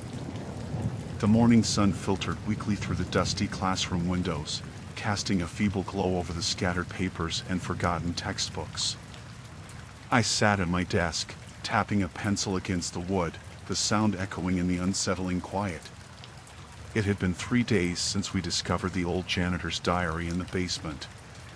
3 days since the whispers had started, shadows flitting at the edge of my vision and flickers of movement lingering just outside the corners of my eyes. My friends, Mark and Lily, had dismissed my concerns, claiming it was just the stress of midterms getting to me. But I knew better. Something had awakened in our school, something dark. As the clock ticked ominously towards noon, the silence became oppressive. Miss Thompson, our history teacher, was droning on about the Industrial Revolution, her voice a monotone that seemed to melt with the heavy stillness of the room. I forced myself to pay attention, but my mind wandered back to that diary, its brittle pages filled with the ramblings of a man who had seen too much. The last entry sent a shiver down my spine each time I recalled it. The darkness has claimed its due. Beware the forgotten. A sudden creak from the back of the room jolted me from my thoughts. I turned, scanning the faces of my classmates, their eyes glazed over with boredom. I was the only one who had noticed the noise. A chill wrapped around my spine, and I felt a bead of sweat trickle down my back. I tried to focus once again on Miss Thompson, but the classroom felt too confined, too alive with a tension I couldn't explain. When the bell finally rang, releasing us into the chaotic hallway, I felt a rush of relief mixed with apprehension. I caught up with Mark and Lily, who were engaged in a heated exchange about what they planned to wear to the upcoming dance. I wanted to tell them about the feeling of being watched, how I felt the air grow thick whenever I walked past the old gymnasium, but the words got stuck in my throat. "Are you even listening?" Lily snapped, stopping mid-sentence to glare at me. "Sorry, I can't stop thinking about that diary," I confessed, my voice barely above a whisper. "Again with that?" "It's just a bunch of old nonsense," Mark said, rolling his eyes. "You need to drop it." I kept my gaze on the floor as we walked, the dull sound of sneakers on linoleum a consolation against the suffocating silence. I tried to shake off their dismissive attitudes, but unease clung to me like a second skin. It escalated as we approached the main staircase, the very same staircase mentioned in the diary. A shiver ran through me, and I hesitated before descending. "Come on, slowpoke," Lily called, already 2 steps ahead. With each step down, I felt a twinge of dread. The air thickened around me, and shadows seemed to stretch and twist as if alive. I glanced back, certain I saw something dart behind a row of lockers, but when I turned to look, the corridor was empty. "Did you see that?" I asked, my heart racing. "See what?" Mark replied, his voice edged with irritation. "Nothing." I swallowed hard, the taste of fear bitter on my tongue. "Never mind." Despite their casual demeanor, I noticed that both Mark and Lily quickened their pace toward the lunchroom. I had to catch my breath before I continued, a primal instinct urging me to turn back. But as I approached the entrance, I heard laughter, sharp, cruel, and echoing like a taunt. It sent a jolt of adrenaline coursing through my veins. "Did you hear that?" I asked, my voice trembling. "Hear what?" Lily replied, confusion etched on her face. "Never mind," I murmured, uncertainty settling in my chest as dread morphed into something more sinister. I searched the room as we entered. The usual sea of students blended into a blur, laughter and chatter masking my growing anxiety. I spotted an empty table in the corner, the perfect haven away from the chaos. I headed there, my friends trailing behind, their conversation slipping into the background like white noise. But the laughter continued, drawing my attention to the far side of the room. A group of boys stood huddled together, exchanging sly glances and chuckles. I squinted, trying to catch what was so amusing. And then I saw him. A figure slouched at the edge of their circle, his face obscured by a hood. He was whispering something, words slipping through the crack between his lips like venom. I felt my heart race as terror coiled in my gut. This was the boy from the old gym, the one the diary mentioned, the one who had vanished. My breath hitched, and I turned to Mark and Lily. "Do you see him?" I asked, my voice barely above a whisper. "See who?" Mark glanced in the direction I was pointing, a frown creasing his forehead. "There's no one there." The figure seemed to dissolve into the air, leaving no trace behind. Panic clawed at me. I was losing my grip on reality, and I couldn't help but wonder if I was the only one who could see the horrors that lurked in the corners of this cursed school. "I'm going to the restroom," I said hurriedly, needing space to breathe and think. I slipped away from the table, the noise of the lunchroom fading as I navigated the dimly lit corridor leading toward the restroom. As I pushed through the door, the smell of stale air hit me, and I hesitated. But I needed time to gather my thoughts. I stepped inside, the fluorescent lights flickering overhead. I leaned against the sink, splashing cold water on my face, hoping it would clear my mind. But as I raised my head, I froze. In the mirror, the reflection was not mine.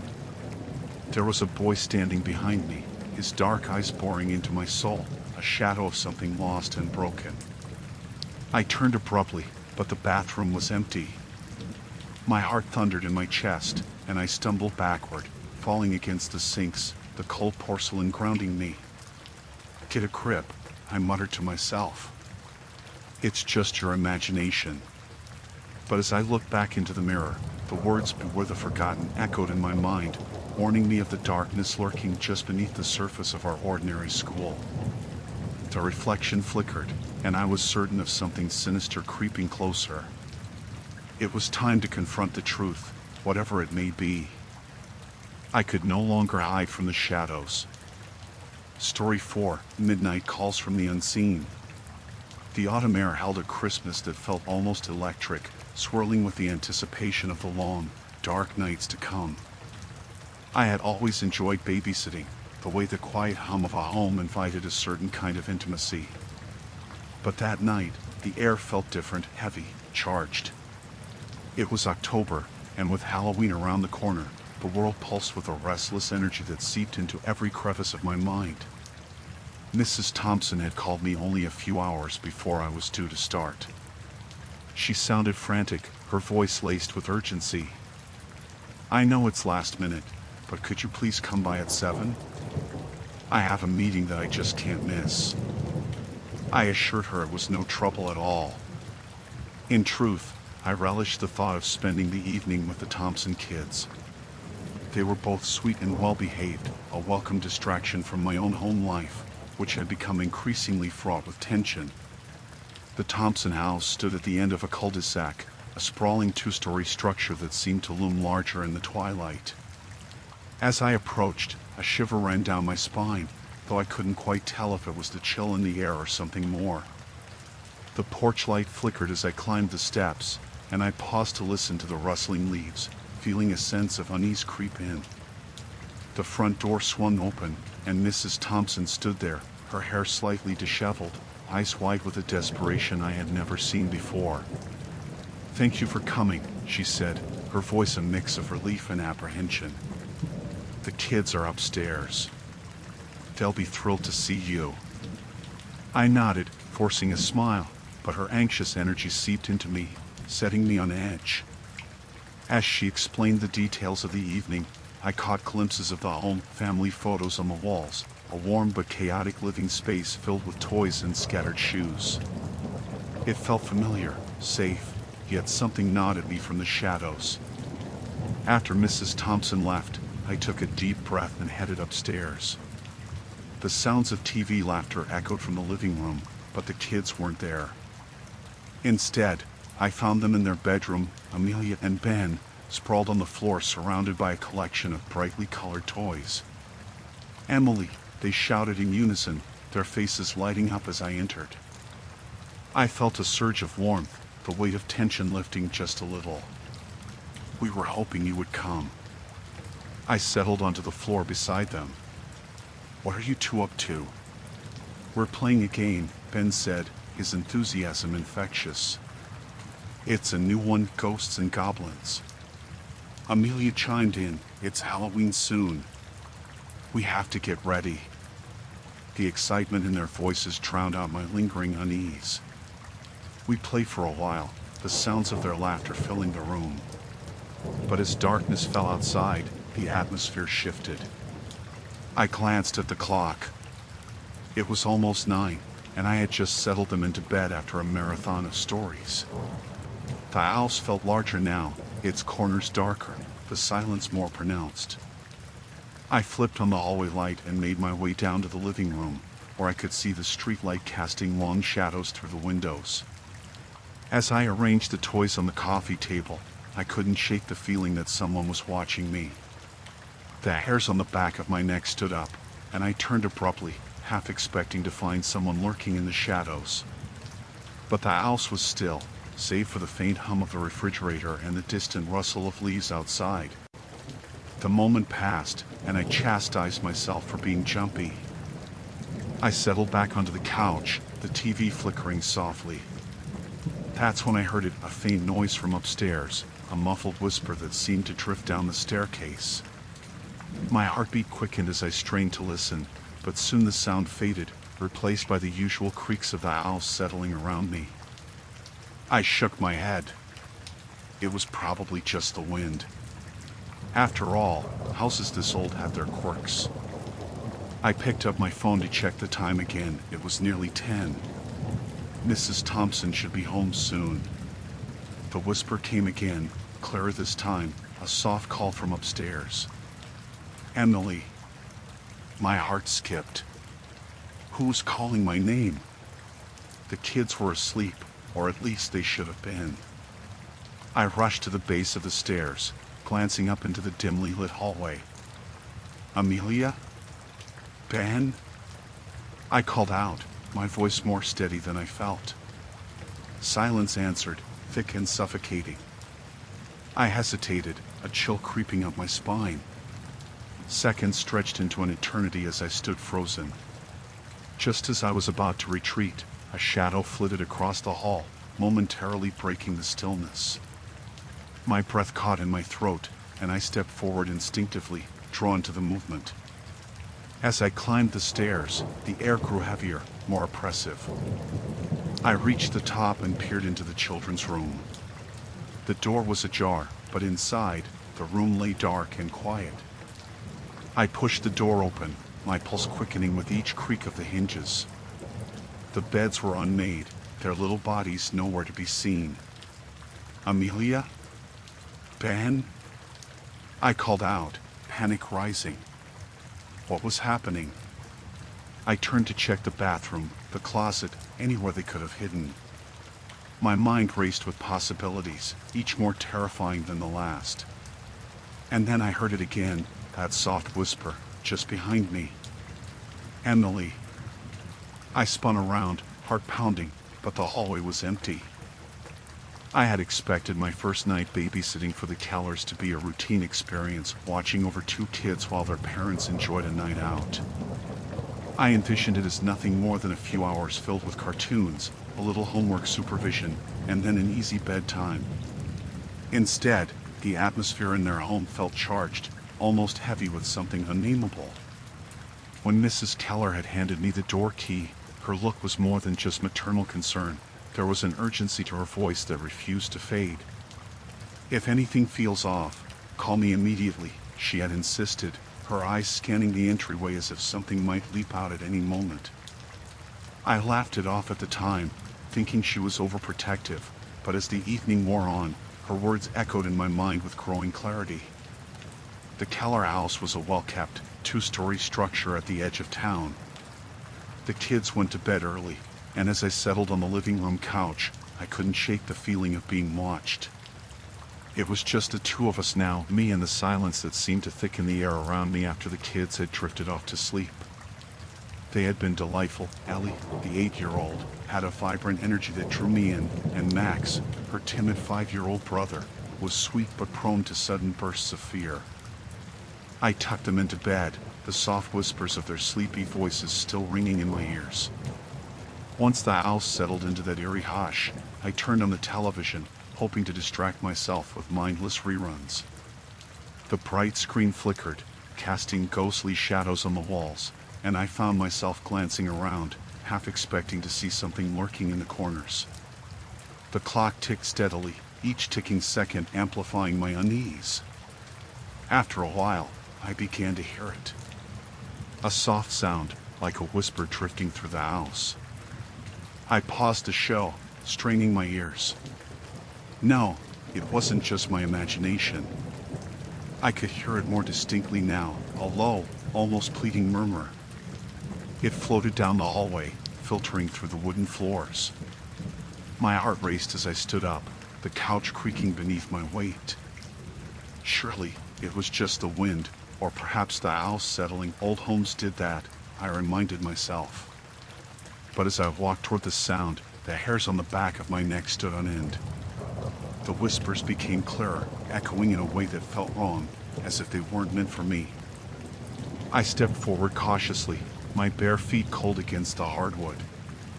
"Allie?" "Max." I called, my voice trembling slightly, but I received no response. I reached the door of Ellie and Max's room, where the whispers seemed to coalesce into a dark lullaby. I pushed the door open just a crack, the hinges creaking ominously. The light from the hallway fell onto their beds, revealing their sleeping forms tucked beneath colorful blankets. Relief washed over me momentarily, but the whispers persisted, slipping through the space where the door met the frame. I slipped into the hallway, drawn by the sound, against every instinct pleading for me to turn back. The hallway stretched out before me, dimly lit by a single flickering bulb. Each step I took felt like a descent into something darker, a place I wouldn't easily escape from. The whispers led me to the closed door of the cellar, a wooden door painted the same color as the walls, but looking faded and forlorn. Waves of apprehension washed over me as I gripped the handle, my pulse quickening. The murmurs had transformed, now resembling voices, hushed and urgent, yet I couldn't decipher their words. I hesitated, the rational part of my mind screaming at me to close the door and return to the comfort of the couch. But curiosity gnawed at me, pulling me closer to the threshold. The door creaked ominously as I pushed it open, revealing a dark staircase leading down into the abyss of the cellar. The faint scent of mildew wafted up, mingling with the musty odor of forgotten things. I grabbed the flashlight from my bag and flicked it on, the beam cutting through the darkness where shadows clung to the corners like uninvited guests. I descended slowly, each step accompanied by the sound of creaking wood beneath my weight. My heart beat erratically in my chest as I reached the bottom, the whispers loud now and insistent in thrumming through the silence. The cellar was cluttered with boxes, old furniture draped in dust, and shadows that seemed to move just beyond my sight. My flashlight illuminated sparse details, cracked walls, forgotten toys, and a large, old mirror leaning against the far wall. The whispers intensified as I approached it, swirling around me in a cacophony of hushed secrets. I shone the light at the mirror, half expecting to see something lurking behind me, but it reflected only my own wide-eyed expression. Suddenly, the whispering stopped, replaced by a low thud that echoed through the cellar, causing me to jump. I swung the flashlight around, but there was nothing, no sign of movement, no voices calling out. Just me, alone with my racing heart in a darkness that felt alive. Then, a chill crawled up my spine. I could have sworn I saw something move in the corner of my eye, a fleeting shadow darting back into the gloom. I shook my head, convincing myself it was a trick of the light, and took a step back. I turned on my heel, ready to bolt back up the stairs when I felt a soft, icy breath against my neck. I spun around, the beam of my flashlight illuminating nothing but the stagnant air, yet the sensation lingered, wrapping around me like a cold embrace. Panic surged through me, and I raced up the stairs, my feet pounding against each step. I flung the door shut behind me, leaning against it, gasping for breath. The whispers had faded again, replaced by an oppressive silence that echoed through the hallway. I slumped against the door, trembling. Had I really just imagined it? I felt like I was losing my grip on reality, the weight of the house pressing down on me. Just then, the sound of small footsteps echoed from upstairs, followed by a soft, innocent voice. It was Max. "Are you okay?" he asked, his wide eyes shimmering in the dim light. I forced a smile, though my heart still raced. "Yeah, buddy. Just checking on you. Go back to sleep." But as I turned to head back to the living room, I could still feel the echoes of those whispers clinging to me, a reminder that not everything in the Keller house was as it seemed. The night had settled in thick and heavy, pressing against the windows like a heavy blanket. The pale light of the moon seeped through the curtains, casting eerie shadows that flickered with every breeze. I tried to shake off the feeling of unease that clung to me since I'd arrived at the Holloway home. The toddler, Timmy, had been asleep for nearly 3 hours, his soft snores barely audible over the creaking of the old house. I had settled in on the couch, a faded, floral-patterned monstrosity that looked like it had seen better days. I buried my face in my phone, scrolling mindlessly through social media, trying to distract myself from the weight of silence. That's when I heard a soft thump from upstairs. I sat up, heart racing, and listened intently. The sound didn't come again, but the quiet was maddening. I reminded myself that old houses creaked and groaned, especially at night, but a chill slithered down my spine. I stood up, stretching my limbs, trying to shake off the discomfort. Timmy was secure in his crib, and I had checked on him just an hour ago. I assured myself that if anything was amiss, I would hear him cry out. Still, I felt a pull toward the staircase, an urge to investigate. I crept toward the stairs, the wooden steps creaking under my weight. The hallway was dim, lit only by the flickering light of a dying bulb overhead. Every step I took seemed to echo in the stillness, and I cursed myself for being so bold. As I reached the top, I could see shadows moving in the corners of my vision. I blinked, focusing my eyes, but nothing shifted. The source of the noise was the door at the end of the hall, a simple wooden door that had been closed since I arrived. I hesitated, my breath coming in shallow bursts. What if it was nothing? What if it was Timmy? But if something was in there, if something was wrong? Against my better judgment, I approached the door. I placed my hand against the wood, feeling the cool surface against my palm. I took a deep breath, then turned the knob slowly, the door creaking open with an unsettling groan. The room was dark, the curtains drawn tight. I flicked on the light, squinting against the glare. The room appeared to be a small office, cluttered with stacks of papers, old toys, and a few dusty boxes. Nothing seemed out of place, yet the air was thick with an odd tension. I had expected the source of the noise to be something tangible, but it was as if the room had a heartbeat of its own. I stepped further inside, my pulse racing. That's when I heard it again, a soft whisper that seemed to flutter around me like a trapped bird. I froze. It wasn't the wind, it was a voice, faint and indistinct. I strained to hear, but it slipped away, leaving me with only the bitter taste of dread. Hello? I called out, my voice trembling. Silence responded, heavy and oppressive. I turned to leave, but something caught my eye, a stuffed bear peeking out from behind a box. It was familiar. Timmy had a bear that looked just like it. I knelt down and pulled it out. The fabric was worn, the stitching frayed, but it was clean, as if it had been recently played with. Returning to the door, I glanced back over my shoulder. Something flickered in the corner of my vision, a shadow darting just out of reach. I scoffed at myself. It was just my imagination. I forced myself to step away from the room and back toward the staircase, but the unsettling feeling remained pressed against my chest. As I descended the stairs, I glanced toward the living room, and that's when I saw it, a figure standing at the far end of the room, half hidden in the shadows. My heart stopped. Who's there? My voice was barely a whisper. The figure didn't move, just stood there, a silhouette against the dim light. Panic surged through me, and I took a hesitant step back. Timmy? I called, but my words sounded hollow. The figure turned its head slightly, and I caught a glint of something in its eyes, cold and unblinking. I turned and bolted, racing up the stairs and back to Timmy's room. For a fleeting moment, I thought I heard a soft laugh echo behind me, high-pitched and sinister, but I pushed the thought away. I had to get to Timmy. I flung open the door to his room and rushed inside, my heart hammering in my chest.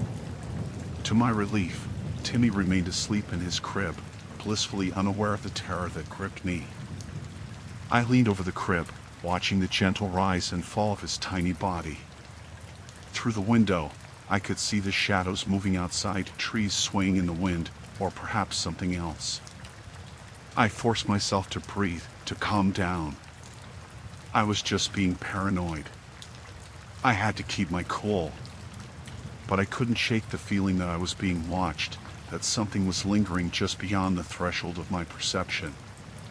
I pulled out my phone and texted Rachel, hoping for some reassurance.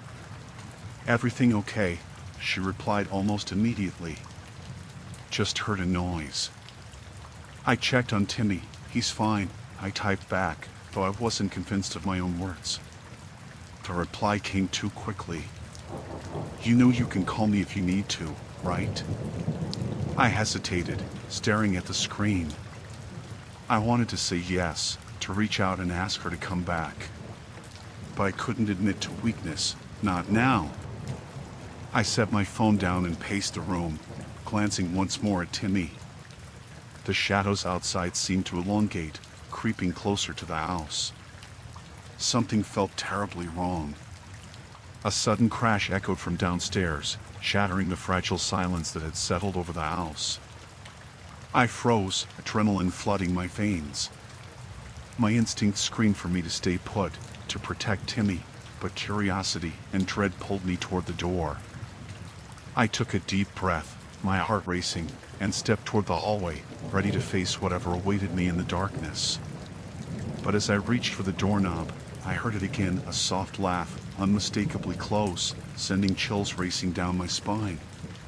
Something was in the house with us, and I had to find out what it was. The clock on the wall ticked steadily, each second amplifying the silence that enveloped the house. I sat on the edge of the couch, cradling the phone in my hand, the dim light from the lamp casting long shadows across the room. The only sound was the soft hum of the refrigerator from the kitchen and the occasional creak of the old wooden house settling. I glanced at my watch, realizing it was already past 10. The kids had been asleep for hours, their soft breaths a comforting reminder that my job was a simple one until tonight. I had never babysat for the Harris family before, but Jenna had assured me it would be easy. The boys, Sam and Leo, were well behaved and always went to bed without protest. That was true enough. They had been quiet under the gentle glow of their night lights, their faces peaceful as they drifted off. But now, my thoughts were clouded by the lingering unease that had latched onto me since the moment I entered the house. I had chalked it up to nerves at first, the unfamiliar creaks and groans of a new environment, but something about this house felt off. The walls seemed to pulse with secrets, dark and hidden. I picked up my phone again, scrolling through messages from Jenna, who was likely enjoying her night out. I had promised to text her when the boys were asleep, and I had, but I felt the need to reach out again. Just a quick message, everything is fine. The boys are asleep. I muted the phone and set it down, the feeling of being watched creeping across my skin.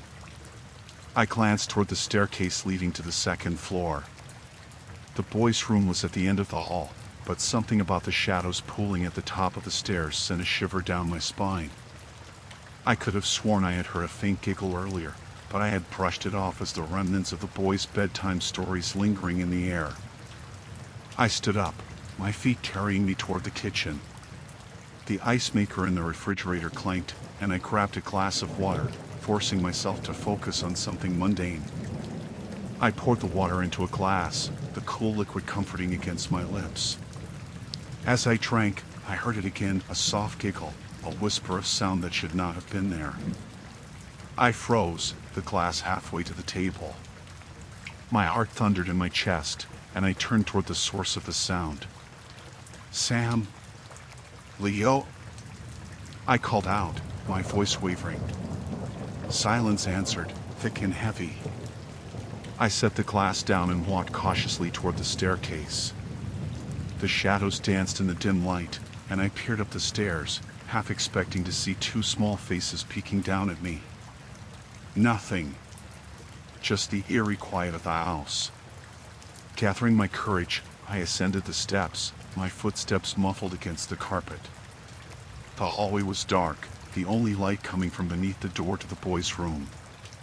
I could hear the faint sound of breathing behind the door, but it was so soft it barely registered. I placed my hand against the cool wood, hesitating. What if they were awake? Jenna had said they were good about staying in bed, but what if they needed me? I knocked gently.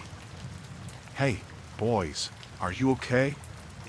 There was a moment of silence, and I was about to turn away when Leo's voice called out, "We're fine." It was almost too cheerful, a note of mischief lacing his tone. Relief washed over me, and I turned to head back down the stairs. That's when I heard it again, louder this time. A giggle, followed by what felt like a faint whisper.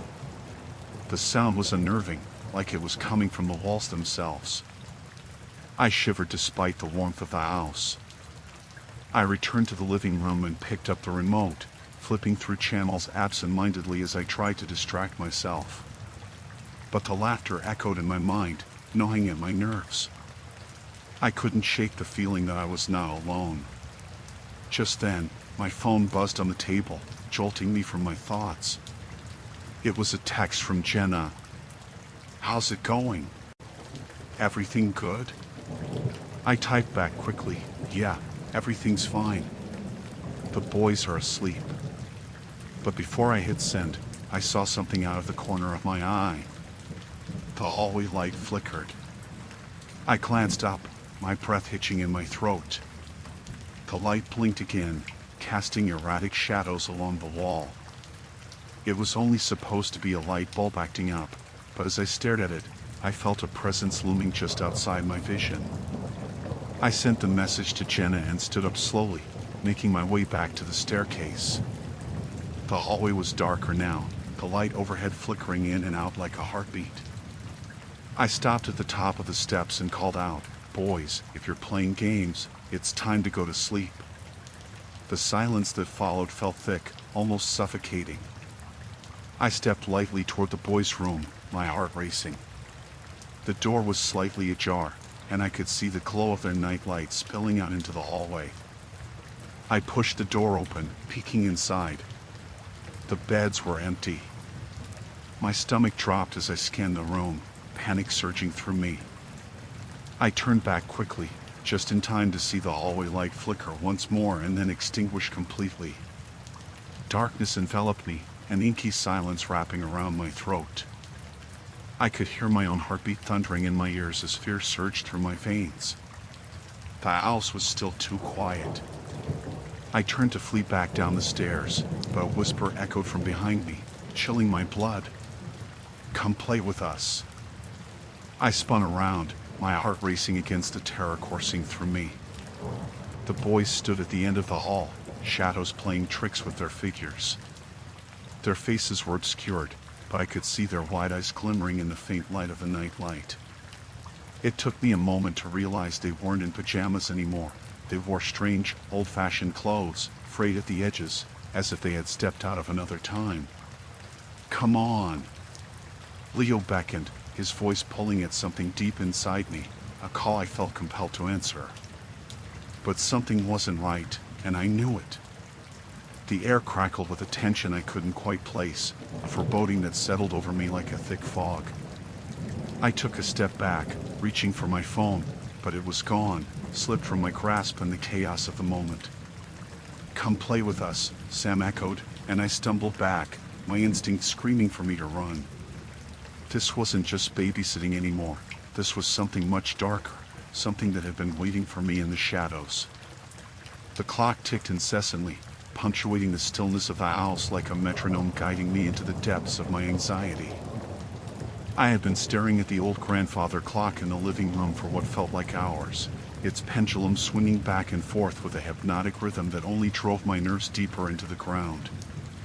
A shrill ring from my phone had pulled me from my thoughts, but the sound was quickly swallowed by the oppressive silence that enveloped the house.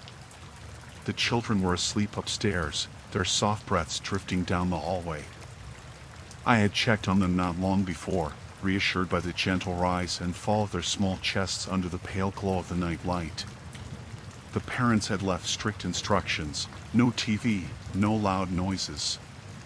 Just keep an eye on the kids, and everything would be fine. Yet a gnawing feeling at the back of my mind told me that fine was an illusion.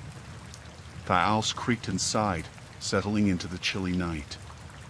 An occasional gust of wind rattled the windows, and I found myself jumping at the slightest sound. I remembered the stories the parents had told me about the house, a century-old structure that had seen more than its fair share of history. There were whispers of strange happenings in the neighborhood, but I brushed them off, attributing them to local lore meant to keep children in line. Still, every shadow loomed larger in the dim light. Every flicker of the candle I had lit felt like the breath of something unseen. I had tried to distract myself with my phone, scrolling mindlessly through social media while the light danced on the walls. But then I saw a notification from a local news app that read, "Series of home invasions in suburban neighborhood." My stomach dropped. I had heard about those incidents, the nerve-shattering tales of families terrorized in their homes. This was the last thing I wanted to read while sitting alone in a house that felt far too large for my lone figure. I pushed the phone away, trying to refocus on the children, reminding myself that they were my priority. I paced the living room, peering out of the front window. The street was deserted, lit by the flickering lamps that stood like sentinels along the pavement. I could see the neighborhood stretching out before me, seemingly safe, but that knowledge was fleeting. I had locked the doors, but insecurity seeped into my bones, making me feel as though someone was watching. The sudden creak of the stairs startled me, and I spun around, heart racing. Had I imagined it? I shook my head, taking a deep breath to regain my composure. Maybe it was the old house settling again. Or the wind. I turned back toward the window, but my heart sank as I saw a shadow flitting past the edge of my vision. I rushed to the window, squinting into the darkness. Nothing but the faint silhouettes of trees swaying under the moonlight met my gaze. I told myself I was being foolish, that my imagination was playing tricks on me. I returned to my seat, tapping my fingers against my knees, trying to anchor myself in reality. Minutes crawled by, but the oppressive silence returned, wrapping around me like a suffocating blanket. I wished for a distraction, anything to break the monotony of the night. I picked up my phone again, but the battery was almost dead. I cursed under my breath, forcing myself to stand and search for a charger. On my way to the kitchen, I paused outside the children's room, the door slightly ajar. I peeked in, relieved to see them still sleeping soundly. Their soft, innocent faces calmed my nerves momentarily, but a dread still clung to my chest. In the kitchen, I rummaged through drawers until I found the charger. As I plugged in my phone, the screen flickered to life, and I briefly scanned the news. The latest article detailed not just home invasions but a recent escalation in violence. The unseen figure that had haunted my thoughts now felt more tangible. I pushed the phone away and leaned against the counter, staring into the shadows that seemed to stretch ominously across the room. Then a sound broke through the silence, a faint thud from upstairs.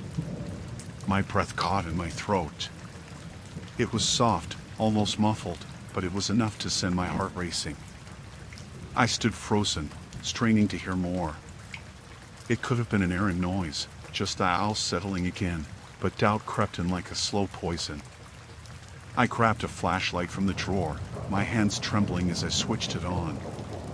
The beam cut through the darkness, but as I directed it toward the staircase, shadows danced unnaturally along the walls. The thud came again, this time louder, more deliberate.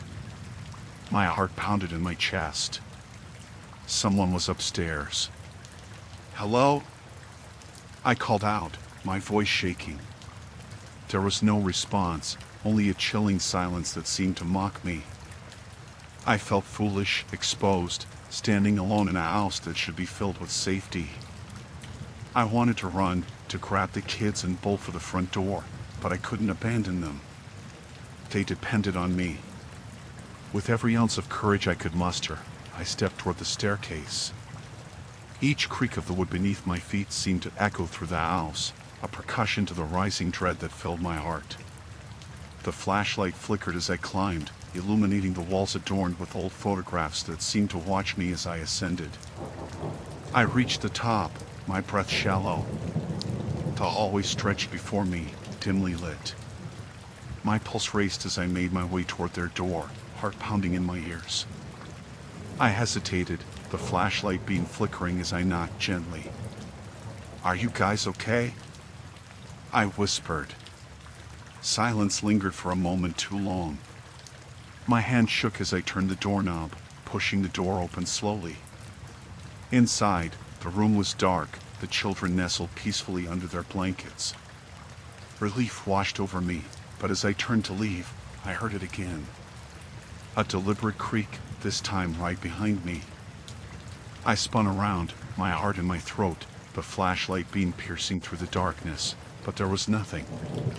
Just the lingering chill of fear. I knew I wasn't alone anymore. Story 5, Echoes of the Forgotten Grove. I had always known that the forest behind my childhood home was different.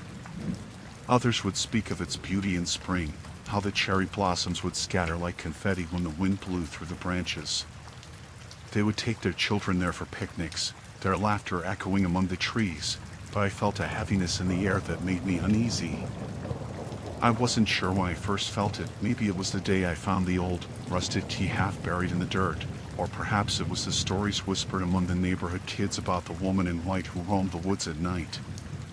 As I grew older, I began to avoid the place entirely.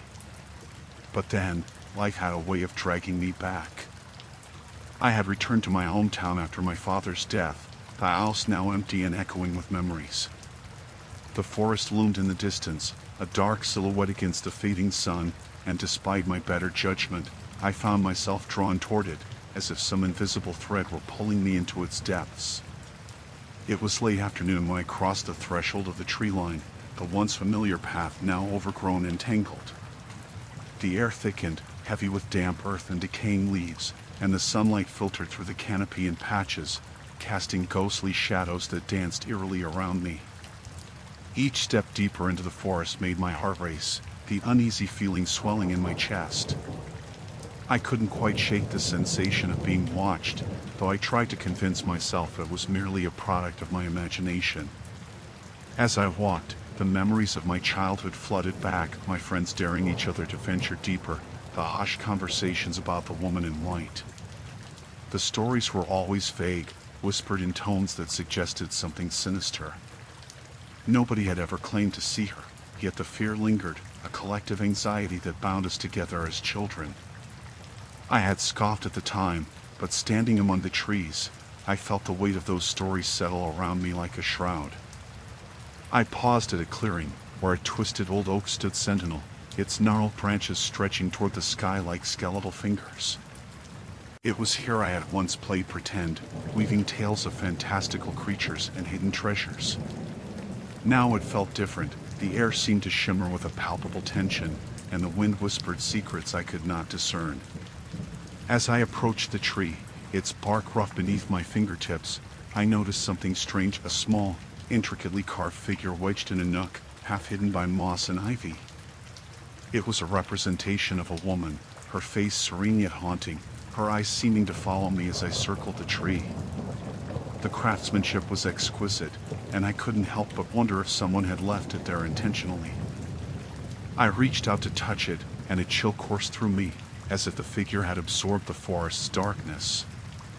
In that moment, the air grew still, and the forest fell silent. The chirping of birds ceased, and even the breeze seemed to hold its breath. I stepped back, my heart pounding. Perhaps it was just a trick of the mind, but I could have sworn I felt an unmistakable presence lurking in the shadows. I turned, intending to retrace my steps, when I saw her, a fleeting glimpse of a white figure darting between the trees. My heart raced. I blinked, and the vision vanished, leaving only a lingering sense of dread. Ignoring the warning bells ringing in my head, I pressed on, curiosity pushing me deeper. The path twisted and turned, branches clawing at my shoulders as I walked. The deeper I ventured, the more the forest enveloped me, the weight of its silence pressing against my ears. I could feel the ground softening beneath my feet, the earth almost alive, pulsating with a rhythm that resonated deep in my bones. Suddenly, I stumbled upon a small clearing, far more open than the thickets surrounding it. At its center lay a stone altar, covered in vines and moss, the edges worn and weathered as if it had been there for centuries. Strange symbols adorned its surface, swirling together in a dance of the forgotten. I approached cautiously, my breath hitching in my throat. It was clear that this place had been used for something dark, something long buried in the annals of time. An irresistible urge to touch the altar grew within me. I reached out, fingertips brushing against the cool stone. As I did, the forest seemed to shudder. A low murmur rose around me, a chorus of whispers that felt like a warning. Panic coursed through my veins. I turned to leave, my feet moving faster than my mind could process, but the forest had shifted. The path I thought I knew was gone, replaced by a tangle of branches and creeping shadows. The whispers grew louder, swirling around me like a tempest, echoing my fear. I stumbled backward, trying to find my way as the darkness closed in. The trees appeared alive, their branches reaching out like skeletal hands, and the air turned frigid. I felt the presence again, closer now, looming just out of sight yet impossible to ignore. My pulse quickened, and dread coiled in my stomach. Just as I thought I might be swallowed whole by the night, I caught a glimpse of the woman in white. Her figure stood at the edge of the clearing, ethereal and translucent, her long hair flowing like mist. I opened my mouth to scream, but no sound escaped. The world around me twisted, and the darkness surged, swallowing the last glimmers of light. In that moment, I understood that the stories were real. The forest was alive, and it was hungry. The sun dipped below the horizon, casting long, twisted shadows across the edge of Blackwood Forest.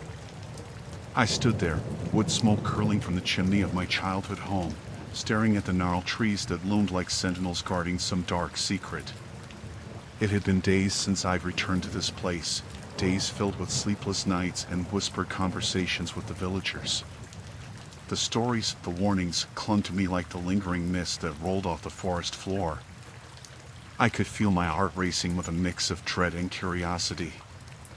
My grandmother had often recounted chilling tales of the spirits that roamed the woods, echoing the cries of the lost. She had always told them in a low voice, as if speaking above a whisper would stir up the phantoms. I had listened with wide eyes, wrapped in blankets, the soft glow of the fireplace casting flickering shadows on the walls. Now, those stories felt far too real. As darkness enveloped the forest, I found myself on the old, familiar path that led to its entrance. Each step felt like a betrayal of my senses, wary and alert. The air grew thicker, heavier, as if the trees themselves were breathing, their branches reaching out like skeletal hands.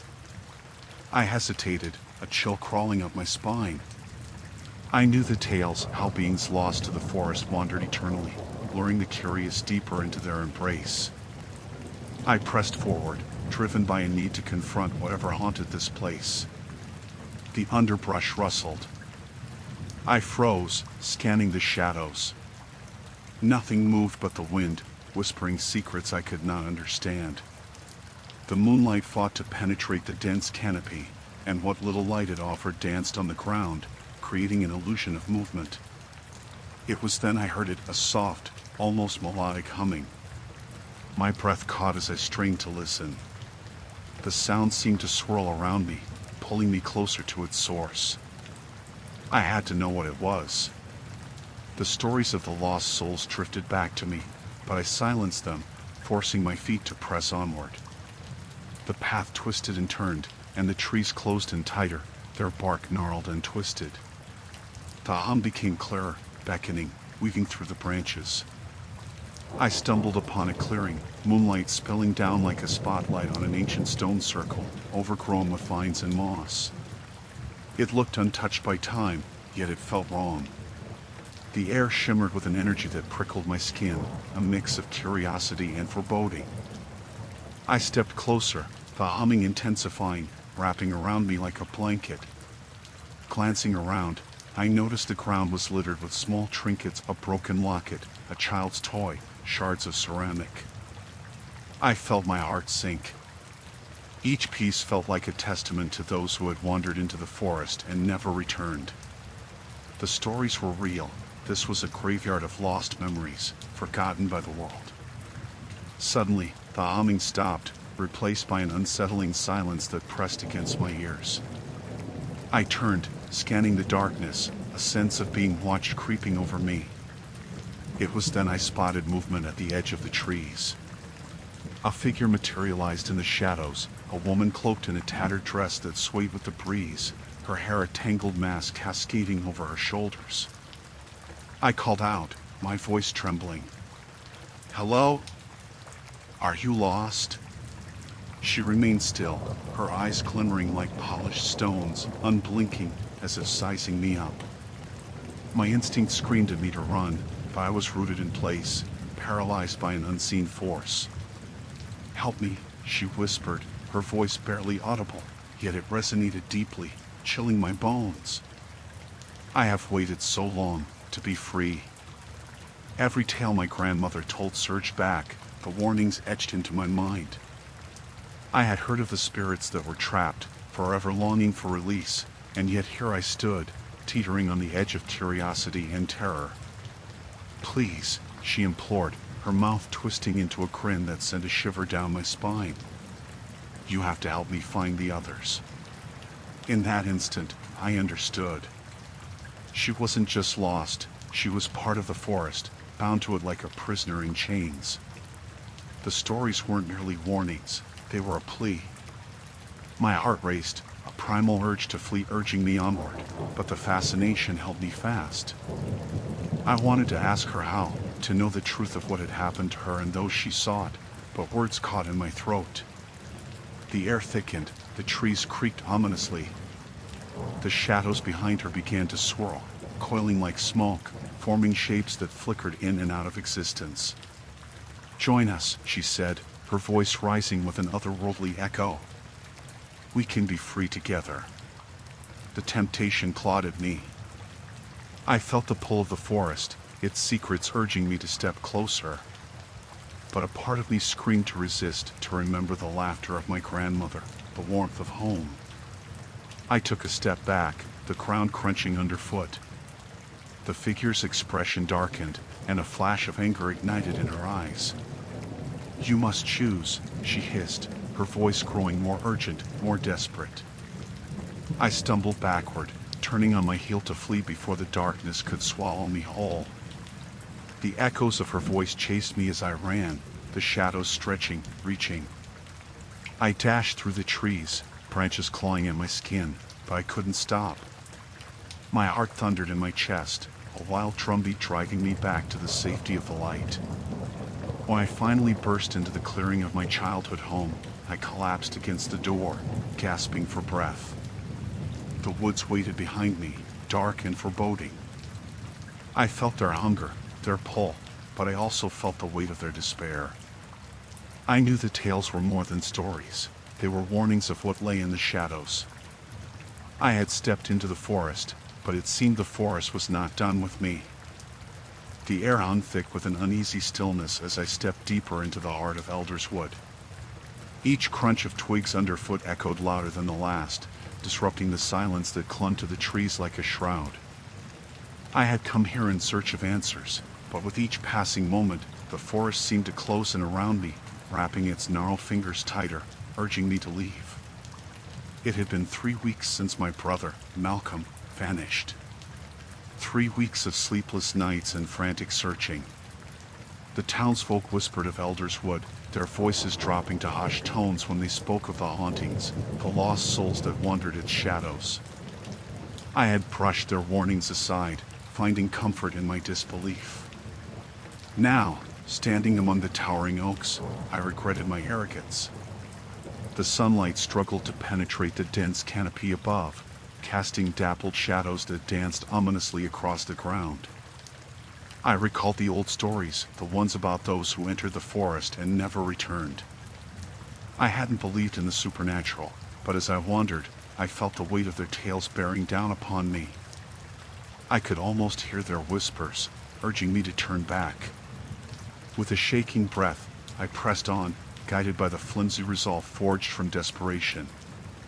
I clutched the flashlight in my hand like a lifeline, the beam cutting through the dimness, illuminating the twisted roots and knotted branches that clawed at my ankles. I had marked the path on my phone, a route through the forest that Malcolm had spoken of in his frantic messages before he disappeared. He had described it as a shortcut, a way to reach the old stone bridge where he and I had played as children. That bridge loomed in my mind, a relic of simpler times, now overshadowed by the dread of its isolation. With each step, memories of Malcolm surged forth, threatening to overwhelm me. I could hear his laughter echoing through the trees, a haunting specter of the past. Those moments felt like a lifetime ago, yet the pain of his absence felt fresh, unbearable. I reached a clearing and paused, scanning the area for any sign of him. The sunlight broke through in streaks, illuminating patches of wildflowers that swayed gently in the breeze. It was beautiful, yet something about it felt wrong. The flowers bent unnaturally, as if bowing to an unseen force. Chills danced down my spine. I forced myself to breathe and pressed on, my resolve faltering with every glance at the towering trees that loomed like silent sentinels. As I walked, the forest seemed to come alive. I could hear the rustle of leaves, not from the wind, but from something lurking just out of sight. A chill crept into my bones, and I quickened my pace. The shadows stretched and twisted, and I felt eyes upon me. I shook my head, trying to dispel the rising panic. Then, an unmistakable sound shattered the quiet, a faint cry, distant but unmistakable. My heart raced, pumping adrenaline through my veins. I dropped my flashlight, its beam flickering before dying in the encroaching dark. In that moment, the forest swallowed me whole. Malcolm. The desperate thought propelled me forward, guided by instinct. I felt my way through the underbrush, reaching out for the familiar, the safety of my brother. The woods shifted and groaned around me, and I stumbled, my foot caught on the roots of a nearby tree. I fell hard, scraping my hands against the rough earth, and that's when I noticed it, a trail of torn fabric fluttering like a flag in the breeze. I clutched the fabric, my fingers trembling. It was a piece of Malcolm's jacket, frayed and stained with something dark. I stood, the reality of its presence anchoring me to the earth. Panic clawed at my insides, but I couldn't turn back now. I had to find him. Pressing deeper into the forest, the cries grew louder, rising and falling like a morbid song. I called out his name, my voice breaking through the suffocating silence, only to be met with an eerie stillness. My heart thundered in my chest, and a primal fear gripped me. I pushed forward, my determination battling the encroaching dread. The trees grew denser, their branches intertwining overhead like skeletal fingers grasping for the sky. I moved through the thicket, the underbrush scratching at my skin. The cries transformed into anguished wails, echoing through the trees. I stumbled onto a moss-covered path, its surface dark and damp, leading me deeper still into the forest's grip. A sudden chill swept through the air as something shifted among the branches. I turned, feeling a presence at my back, but when I spun around, nothing remained but the swaying trees. My breath quickened, and I resumed my hurried pace, desperate to find that flicker of hope amidst the despair.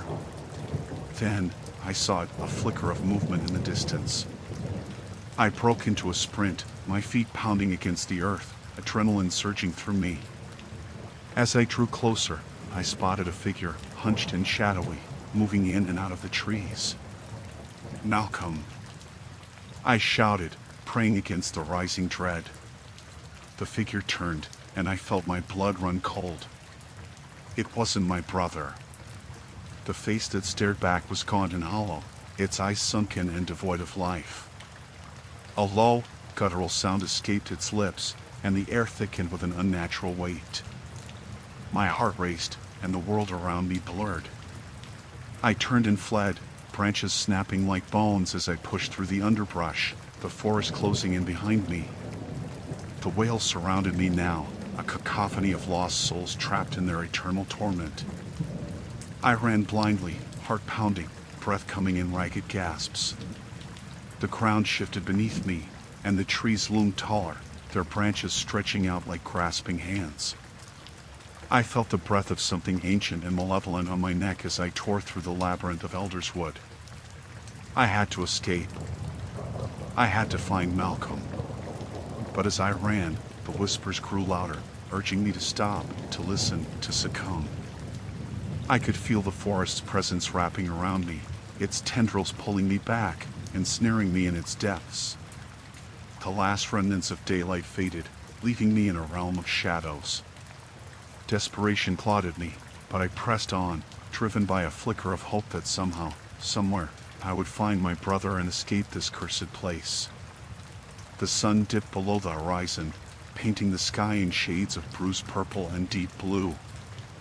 I found myself standing at the edge of the forest again, that accursed place where shadows twisted like fingers eager to pull me into their depths. The trees loomed higher than I remembered, their gnarled branches resembling skeletal hands reaching out to ensnare anything foolhardy enough to venture near. My friends had been gone too long. With every passing hour, my anxiety deepened. I hadn't expected to feel this hollowed out, this desperate. We had come to the woods in search of adventure, but what lay ahead now felt less like exploration and more like a descent into madness. The few jokes we had shared before our expedition faded into silence, swallowed by the heavy air. It was just me and the whispering trees, their voices a soft susurration, teasing and taunting in a language I could not understand. I recalled Adrian's laughter as we entered the forest, confident we could conquer anything nature threw at us. Those haunted tales? Just stories. "We'll be fine," he had said, brushing off the warnings of the locals.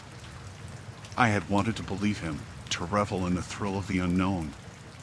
But now, standing alone, I wondered if he was right or if I had been blind to the warnings that echoed in my mind. The sun slipped away completely, the twilight swallowing any remnants of light. Unease twisted in my stomach like a coiling serpent. I called out for them, my voice breaking the thick silence, but only the rustle of leaves answered back. A chill crept along my spine, and I shivered, acutely aware of the growing darkness around me. I leaned against an ancient oak, its bark rough beneath my fingers, and closed my eyes for a moment. Maybe if I stood still, I could convince myself everything was fine. Maybe they would return soon, laughing at my worry. But as the minutes crawled by, an unsettling thought wormed its way into my mind. What if they didn't come back? My heart raced with an unshakable dread, and against my better judgment, I ventured into the forest again, retracing the steps we had taken hours before. The path was obscured, the underbrush thicker than I remembered, branches scratching at my arms as if trying to pull me back, warning me to turn around. Still, I pressed on, driven by a mixture of fear and determination. I had to find them. I called their names into the stillness. Adrian. Sarah. The names echoed back to me, distorted, as if the forest itself were mocking my desperation. I picked up the pace, heart pounding in rhythm with the rustling leaves overhead. The air thickened with a sense of being watched, and I felt eyes lingering on me from the dark, unseen. I tried to rationalize it, telling myself it was just the forest playing tricks, but the primal part of my brain screamed otherwise. Deeper I went, my footsteps muffled by the carpet of fallen leaves. Shadows danced at the corners of my vision, and just when I thought I caught a fleeting shape darting between the trees, I spun around, heart racing, only to find nothing but the stillness of the woods. frustration mingled with fear. "Stop messing around," I shouted, my voice cracking. I regretted it immediately. The forest swallowed my words, leaving only a heavy silence in their wake. I stumbled over roots and rocks, my sense of direction slipping away as the darkness deepened. The faint sound of rushing water reached my ears. I remembered the stream we had crossed earlier, a small glint of silver under the sun. Hope surged within me. If I could just reach the stream, I could follow it back to where we began. I redirected my path, praying fervently I had not wandered too far. But the sounds of the forest shifted, becoming almost oppressive. The rustle of leaves turned into a cacophony of whispers, indistinct and haunting. I paused, fear washing over me as I strained to listen. It was as if the very trees were recounting stories of those who had come before, of lost souls who had entered the forest only to vanish without a trace. My heart thundered in my chest as another sound cut through the whispers, a faint cry. Was it human? Was it them? I hesitated, the instinct to flee at odds with my desperate need to find my friends. The sound came again, clearer this time, a muffled scream carried by the wind. Without thinking, I ran toward it, each step feeling heavier, each breath coming out in short gasps as I pushed through the dense underbrush. I broke through the tree line and stumbled to the stream. The moonlight bathed the water in a ghostly glow, but it was the shadowy figure kneeling on the bank that froze me in place. "Sarah?" I whispered in disbelief, heart racing with both recognition and fear. She looked up, eyes wide and glazed, her hair disheveled and her clothes stained with mud. Help me," she gasped, reaching out a trembling hand toward me. But as I stepped closer, I felt something shift in the air, an ancient, malevolent energy that crackled like static electricity. A shadow moved behind her, dark and formless, rising from the depths of the forest like a predator ready to claim its prey. "Run!" she screamed, her voice sharp and desperate. But before I could react, the shadow enveloped her, swallowing her scream, and a chill gripped my heart. I stumbled back, fear anchoring me to the ground as the whispers grew louder, a monstrous choir of the lost and the damned. That was when I understood. This forest was alive, feeding off despair, absorbing the lost souls of those who had entered. I turned to escape, heart racing, realizing I might be the next victim if I didn't act fast. The path behind me seemed to close, the trees shifting in my peripheral vision, intent on keeping me trapped. The darkness surged forward, eager to claim me. I ran, propelled by sheer survival instinct, casting one last glance at the cursed hollow from which I had come. I could not allow it to take me too. I had to find a way out. I had to escape. The air was still, a heavy blanket of silence that clung to me as I stood at the edge of the forest. The trees towered like ancient sentinels, their gnarled branches reaching out, inviting yet foreboding. I had never intended to walk into the woods again after what happened 2 nights ago, but the chilling whispers of the townsfolk haunted me, echoing in my mind. They spoke of the forest as if it were a living entity, breathing and watching, and now I felt the weight of those tales pressing down on my chest. As the sun dipped below the horizon, painting the sky in ominous hues of deep purple and black, I took a step forward, drawn by an invisible force. The moment I crossed the threshold, the temperature dropped, the ground crunchy beneath my feet, a mosaic of twigs and fallen leaves. I tried to control my breathing, but each inhalation felt heavier than the last, as if I were drawing in the very essence of the forest, ripe with fear and sorrow. "Don't be a fool," I muttered to myself. The phrase had become a mantra, but the lure of the woods was powerful. I had to understand what had happened to my friends. Jeremy and Lisa had vanished, swallowed by the shadows, and all I had were the last, frantic moments replaying in my mind. Their laughter fading, screams lost to the wind. I pressed deeper into the thicket, branches scraping against my arms like fingers grasping at my skin. The stories had warned of the wood's deceitful nature, how it twisted paths, how it disoriented those who dared to wander. Time felt irrelevant here. Minutes stretched into hours as each step led me further from the world I knew. I tried to recall the way I had come, but the forest closed in around me, the familiar paths morphing into an alien landscape. Then I heard it, a rustling behind me. I turned, heart racing, but there was nothing but the shifting shadows, the whispering leaves. My skin prickled, and I chastised myself for being jumpy. "It's just the wind," I whispered, hoping the words would soothe my racing heart. But the wind seemed to carry more than just the sound of rustling leaves. It brought with it a low hum, a resonance that vibrated through my bones. I strained to listen, moving toward the source, anxiety clawing at the edges of my mind. It pulsed like a heartbeat, rhythmic and insistent. I could almost make out words, haunting echoes that slipped through the trees like dark secrets. "Help us, help us." I froze, the hair on my neck standing on end. It was a voice, a chorus of voices, familiar yet distant. It reminded me of Jeremy and Lisa, but distorted, twisted by the woods. "No," I whispered, shaking my head, my pulse quickening. "It's not real. It can't be." Yet the allure of those voices drew me closer, urging me to delve deeper. I stumbled over roots and rocks, my frantic pace quickening, compelled to answer the call. What if they were still alive? What if they were trapped, desperate for rescue? The forest thickened, the canopy blocking out the last remnants of sunlight. I felt the darkness wrap around me, a suffocating shroud. I paused, panic flooding my senses. I had no flashlight, no means to find my way back. My breath quickened, and I considered turning, but the voices grew louder, more insistent. "Come to us, come to us." I pressed onward, the ground uneven, slippery with decay, until I broke into a small clearing. The air buzzed, alive with an energy that both terrified and exhilarated me.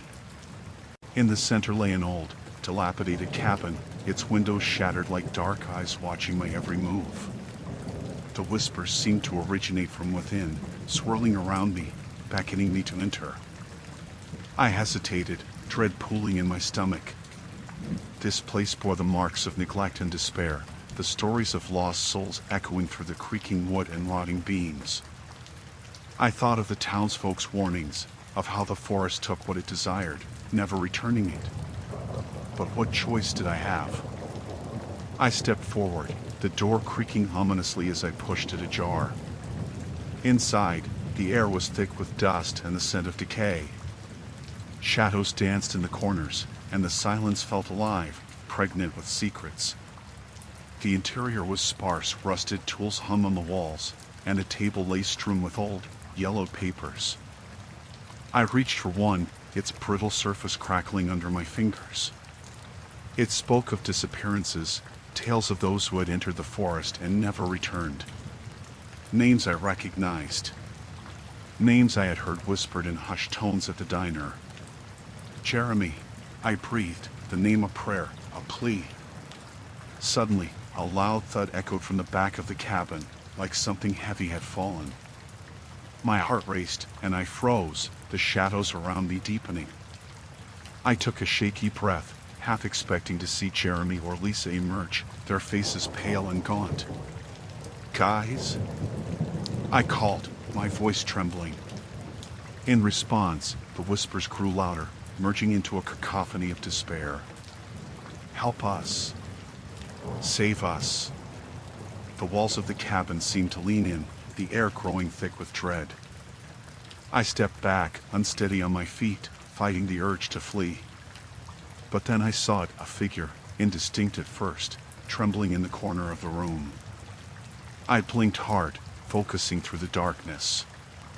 It was a woman, her hair long and matted, her eyes wide with something I couldn't decipher, fear, anger, or perhaps a desperate plea. "Help me," she croaked, her voice barely a whisper, and I felt myself drawn closer. The air grew heavier, a palpable force wrapping around me, making it hard to breathe. I reached out, my fingers brushing against the coolness of her arm. But in an instant, she vanished. The room swirled around me, and I staggered backward, colliding with the table, sending papers flying like autumn leaves. The whispers grew frantic, a symphony of voices rising around me, and I realized why I had stumbled into a nexus of lost souls, caught between worlds, pleading for release. The realization sent a chill coursing through my veins. I had to leave. I turned, but the door slammed shut, a deafening finality. The shadows clawed at my legs, the whispers morphing into screams, and I understood that the forest had claimed another victim. I was trapped, ensnared in a web of darkness, and the only way out was to confront the truth that lay within. In that moment, with the desperate cries echoing in my ears, I knew I had only begun to scratch the surface of the horror that awaited me in this haunted forest. Story 6, Last Voyage of the Soulbound. The ocean had always captivated me, a vast canvas of blue stretching beyond the horizon, dotted with waves that whispered secrets of the deep. It was my sanctuary, a place where I could escape the grinding monotony of everyday life. So, when I received an invitation to join a luxury cruise aboard the Silver Horizon, I felt as though I had won the lottery. Little did I know that this journey would lead me into a nightmare I couldn't escape. Embarking from the grand port of San Francisco, the ship was a marvel, its sleek lines and shimmering hull glinting under the afternoon sun. Passengers, a mix of young couples, families, and retirees, jostled through the grand entrance, their laughter and excitement drowning out any lingering doubts I might have had. My own anticipation surged as I stepped aboard, greeted by the scent of polished wood and sea air mingling together. The cabins were a revelation, spacious and luxuriously outfitted, complete with balcony views of the endless ocean. As I unpacked, the ship's atmosphere enveloped me like a warm embrace. I stood on the balcony, watching the shoreline recede until it was nothing more than a blur on the horizon. There was something exhilarating about the vast emptiness surrounding us, yet beneath my thrill, a twinge of unease settled in. My initial doubts faded as the first evening unfolded. I dined on exquisite cuisine, mingling with fellow passengers, each with their own story. There was the elderly couple reminiscing about their adventures in Europe, the young artist sketching the sunset, and a solitary woman who seemed lost in thought. It was an idyllic scene, punctuated by laughter and the clinking of glasses. But a subtle chill crept through the air, something unnameable that I couldn't quite place. The next day, I awoke to a thick fog enveloping the ship. The sun struggled to break through the dense clouds, casting the world in a muted gray. The atmosphere changed with the weather, laughter was replaced by hushed conversation, and a sense of unease settled over the passengers like a heavy blanket. I ventured out on deck, the fog swirling around me. I felt as though I was the only one aware of the unsettling silence that had descended, the laughter of the previous day a distant memory. By midday, the fog had thickened to an almost surreal degree. I made my way to the ship's observation deck, hoping for a glimpse of sunlight and a break from the oppressive haze. As I leaned against the railing, staring into the gray abyss, a sudden chill ran down my spine. I could have sworn I heard whispers, voices carried on the wind, but when I turned, I found nothing but empty decks. Later that evening, the captain made an announcement. We were to change course due to the fog, diverting us further out to sea. Though the news was met with murmurs of concern, I dismissed it. I was determined to enjoy my vacation, to push aside the shadows creeping into my thoughts. Dinner was extravagant, and I found myself laughing along with the others, yet the feeling of being watched gnawed at me. I glanced over my shoulder, but each time, I found only strangers immersed in their own revelry. As the night wore on, the fog thickened even further, forming an impenetrable wall that swallowed the ship. The lights flickered occasionally, casting eerie shadows that danced across the walls. I excused myself from the dining area, feeling a growing sense of claustrophobia. Outside, the deck was deserted, shrouded in an oppressive silence. I walked toward the bow, hoping to find some respite in the open air. But it was there, standing by the railing, that I first saw it, a figure, barely discernible, moving in the fog. I squinted, heart racing, trying to discern its shape. It seemed to sway, a dark silhouette against the white mist. I called out, my voice cracking as I took a hesitant step forward. "Hello? Is someone there?" No response came, only the haunting sound of the waves crashing against the ship. A sickening knot formed in my stomach, a primal instinct warning me to retreat. I turned to leave, but the figure seemed to shift, drawing nearer. I stumbled back, my pulse pounding in my ears, and suddenly, it was gone, swallowed whole by the fog. I was left standing there, breathless and trembling, uncertain of what I had just witnessed. I rushed back inside, the warmth of the ship feeling like a protective cocoon. I found a corner in the lounge, sinking into a plush chair while trying to calm my racing heart. The groans of the ship echoed in the background, but the whispers remained, teasing me from the corners of my mind. I stole glances around the room, scrutinizing the faces of strangers. Were they aware of the figure, or was I losing my grip on reality? As the night wore on, the fog refused to relent. I retreated to my cabin, locking the door behind me. I tried to shake off the unease, convincing myself it was simply the disorientation brought on by the fog. But sleep eluded me, the sounds of the ship creaking and the faint whispers weaving through the air gnawing at my sanity. With the first light of dawn, I resolved to forget the events of the previous night. I joined the others for breakfast, forcing myself to engage in idle chatter. Yet, beneath the surface, the dread lingered, festering like an untreated wound. Each time I looked out at the fog-bound waters, I felt a gnawing sense of foreboding. But as the day progressed, things began to change. Passengers started to vanish. First, it was a couple I had seen at dinner, their absence noticed only when they failed to show up for breakfast. Then, a child went missing, his laughter silenced by the fog. Panic began to ripple through the ship, though the crew insisted everything was under control. The unease that once nagged at me transformed into a palpable fear. I could sense it in the air, a dark undercurrent weaving through the conversations, an unspoken knowledge that something was terribly wrong. I attempted to piece together the events, but all I had was that fleeting figure, lurking just beyond reach. As night fell once more and the fog thickened around us, I realized that this was no ordinary cruise. The Silver Horizon held more than just passengers. It was a vessel of secrets, and whatever lurked in the haze was biding its time, waiting for the perfect moment to claim its next victim.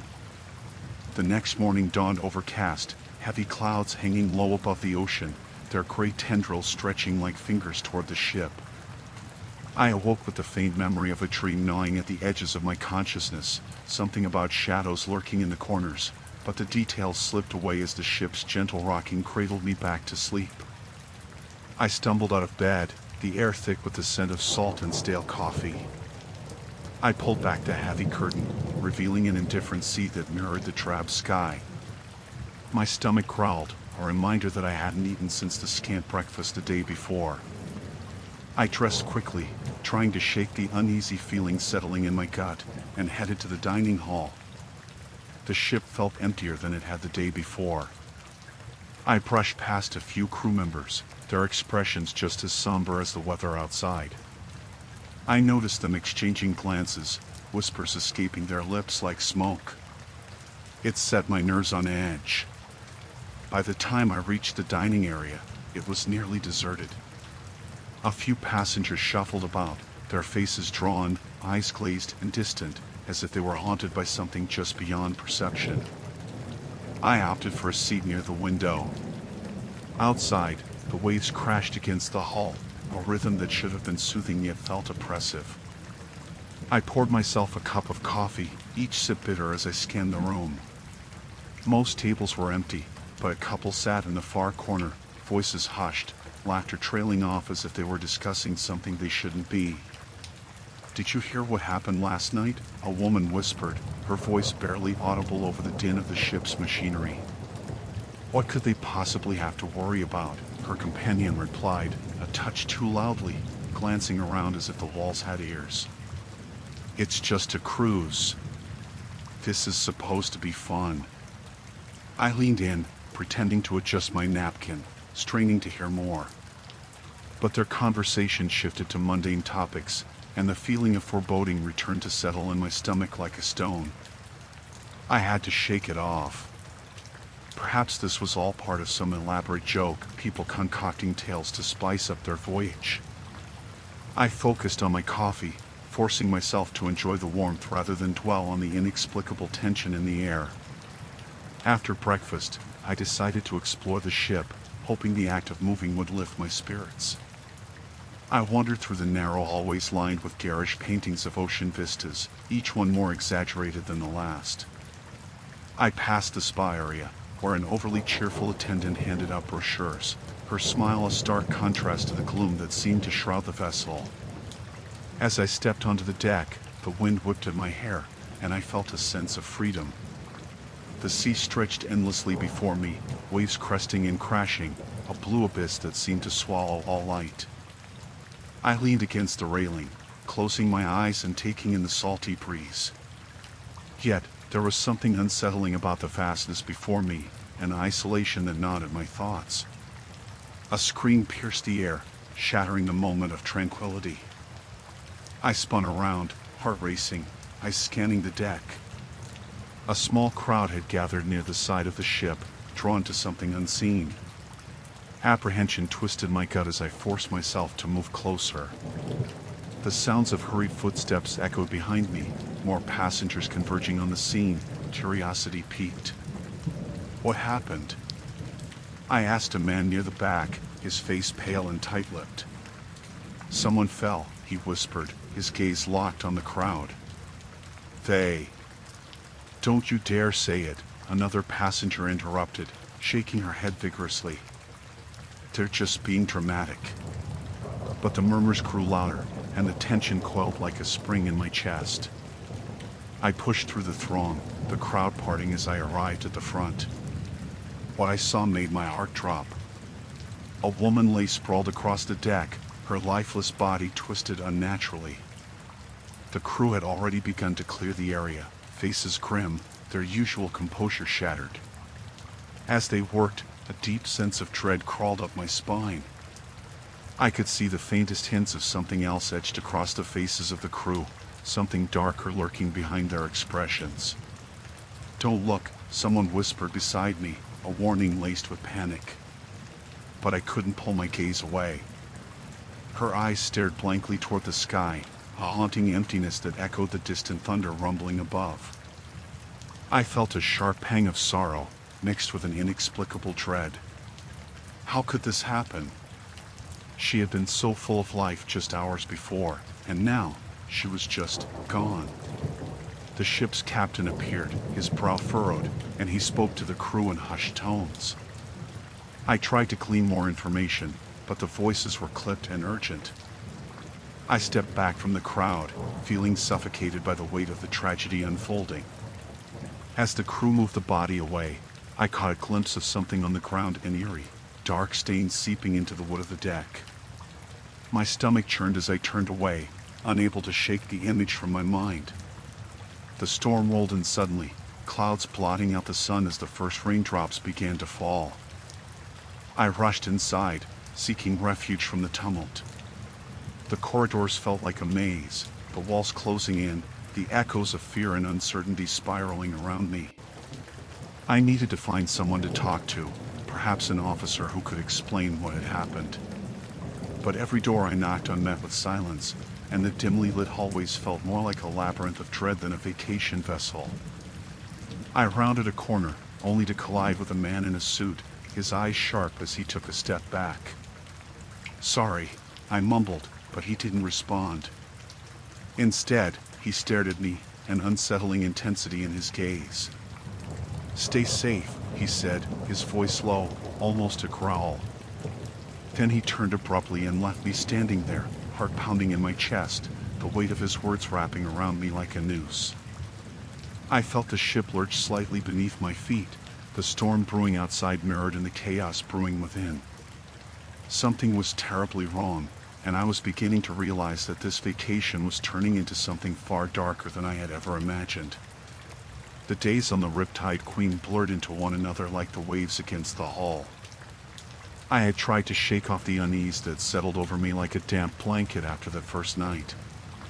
The ship, with its opulent chandeliers and gleaming deck, felt less like a luxurious escape and more like a gilded cage. I could no longer ignore the whispers that echoed in the narrow hallways, soft and unsettling, like a ghostly wind. As dusk fell on the fourth day, I stood by my cabin window, staring at the horizon where the sun sank into the ocean, a fiery orb swallowed by shadows. The beauty of the scene was marred by an unease that gnawed at my insides. I couldn't shake the feeling that something was terribly wrong aboard this ship.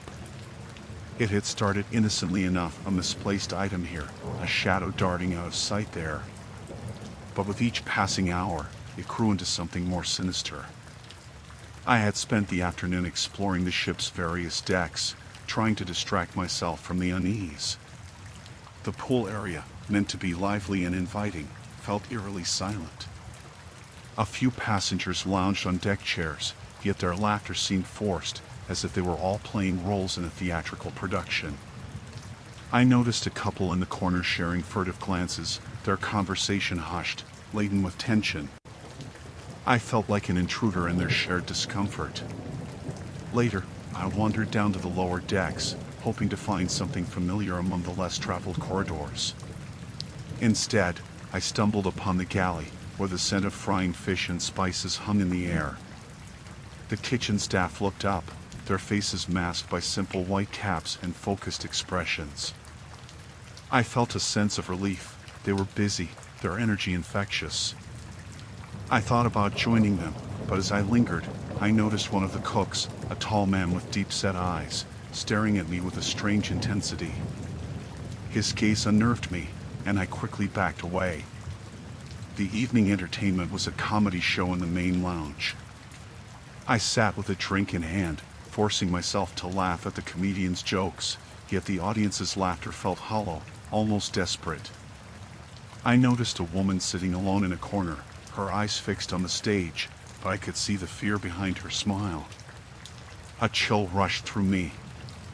Why were we all here, laughing and drinking, when fear lurked in the shadows? After the show, I decided to head back to my cabin. The long corridor felt different tonight, darker, somehow. The overhead lights flickered occasionally, casting erratic shadows that danced along the polished floor. The whispers I had heard before were louder now, murmuring in tongues I couldn't decipher. I paused outside my cabin, every instinct urging me to turn back, but I pushed the door open. Inside, I was greeted by an unsettling sight. My suitcase lay open, clothes scattered across the floor. I hadn't left it like this. Panic coursed through me as I hurriedly checked under the bed and in the closet, half expecting to find someone hiding there. Nothing. Just the suffocating silence of my own thoughts. I closed the door behind me, locking it with trembling fingers. As I gathered my belongings, a faint scratching sound resonated from somewhere beyond the wood. My heart raced, and I froze, listening intently. It was as if something or someone was trying to claw its way through the walls. I pressed my ear against the door, the sound now mingling with the low hum of the ship's engine and the soft swells of the ocean. Suddenly, a loud thud echoed down the corridor, making me jump back. I scrambled to the peephole, but the view outside was shrouded in darkness. No one else seemed to notice the disturbance, yet I felt the oppressive weight of dread settle heavily upon my chest. With adrenaline pulsing through my veins, I grabbed my phone and considered calling for help, but something held me back. What if no one believed me? What if they thought I was losing my mind? I padded silently across the room, peering through the curtains. My reflection stared back, a ghostly visage framed by the dim light. I felt a wave of nausea wash over me. I needed to escape this place. It wasn't just the disturbances, I had a creeping sense that the ship itself was alive, hungry, and waiting.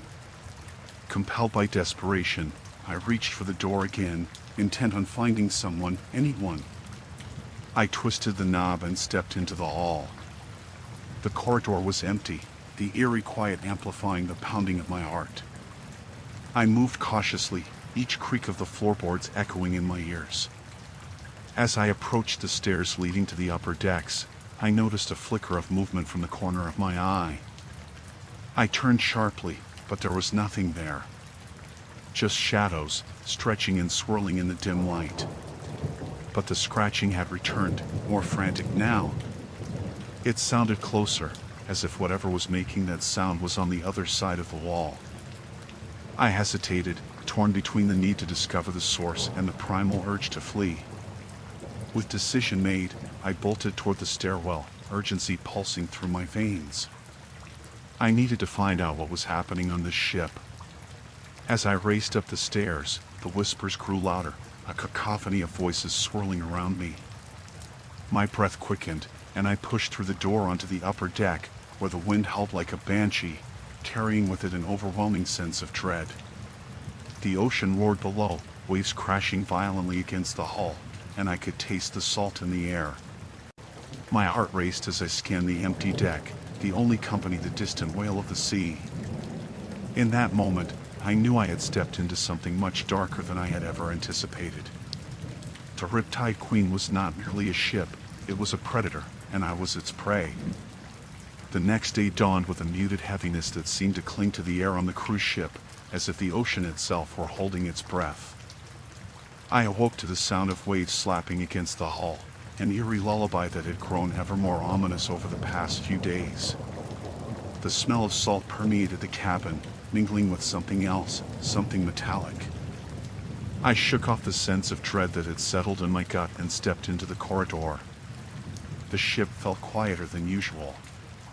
The usual bustle of passengers, their laughter mingling with the clinking of glasses, was replaced by a deep silence. Only a couple of crew members were visible, their faces tight, eyes flickering nervously as they hastened past me. I pressed my lips together, feeling a strange urge to follow them, but instead I headed towards the upper deck, where I hoped to find some semblance of normalcy. As I climbed the stairs, I recalled the unsettling events of the previous night, the disappearing passengers and the recurring whispers that lured me toward the bow. I gripped the railing, feeling the cold metal bite into my palm. My heart raced as I navigated through the desolate dining area. The tables were set for breakfast, untouched, with plates still gleaming under the artificial lights. I felt an involuntary shiver run down my spine. The ship had become a ghost, and I was the only living soul left on board. I stepped outside, and the warm sun greeted me, momentarily dispelling the chill that had settled over my thoughts. The ocean stretched infinitely to the horizon, a shimmering blue blank canvas. But as I leaned against the railing, staring out, I noticed something dark bobbing in the distance. My heart quickened. It was hard to tell at this distance, but it seemed to be a lifeboat, abandoned in a drift, a ghostly apparition on the surface of the waves. "Hey!" I shouted, half hoping someone would respond. But the only reply was the echo of my own voice, fading into the vast emptiness around me. I turned back to re-enter the ship, the sense of security outside fading rapidly. As I stepped inside, a chill coursed through me, a prickling sensation at the nape of my neck. I retraced my steps towards the cabin, but the corridor felt different now, as if the walls were closing in. I stopped briefly, hearing the faint echoes of voices. They floated toward me, just on the edge of comprehension, soft and beckoning. I pressed my ear to the door of a nearby cabin, the voices growing clearer, yet still indistinct. The sound of laughter mixed with a low, deep hum that made my stomach twist. I knocked lightly, but the laughter stopped abruptly, and I stood there, feeling foolish. I turned on my heel and continued to my cabin, fighting against the urge to run. Once inside, I locked the door behind me. I leaned against it, breathing heavily, and surveyed the small space that had become my prison. I had no idea where everyone had gone. What had happened to the crew? To the other passengers? My mind was a tempest of questions, tinged with dread. I glanced at my phone. No signal. Of course. The ship had become a floating island, cut off from the world. As the hours slipped by, time lost its meaning. I couldn't shake the feeling that I was being watched, even in the stillness. The ship creaked and groaned as it rolled with the waves, but I could swear I heard footsteps outside my door, steady and purposeful. I pressed my back against the wall and strained to listen, heart pounding in my ears. The footsteps eventually faded, but the feeling of unease remained, tangible and suffocating. I attempted to distract myself by rifling through my belongings. The familiar weight of my journal brought me some comfort as I flipped through the pages. But my thoughts soon spiraled back to the strange atmosphere. I needed to know what was happening. The lure of the unknown gnawed at me, and against my better judgment, I resolved to gather my courage and explore the ship once more. Carefully, I opened the door, peering into the dimly lit corridor. The silence lay thick like fog, making every creak of the ship sound like a whisper. I took a deep breath and stepped out, determined to find answers. I moved cautiously, my footsteps muffled against the plush carpet. The first place I headed was the crew area, a decision driven by the hope of uncovering the truth. The ship's bowels were dark and labyrinthine, the narrow hallways twisting and turning like an ever-shifting maze. I navigated deeper, pausing at a large door marked crew only. I pressed my ear against it. Silence. With trembling fingers, I grasped the handle and pushed.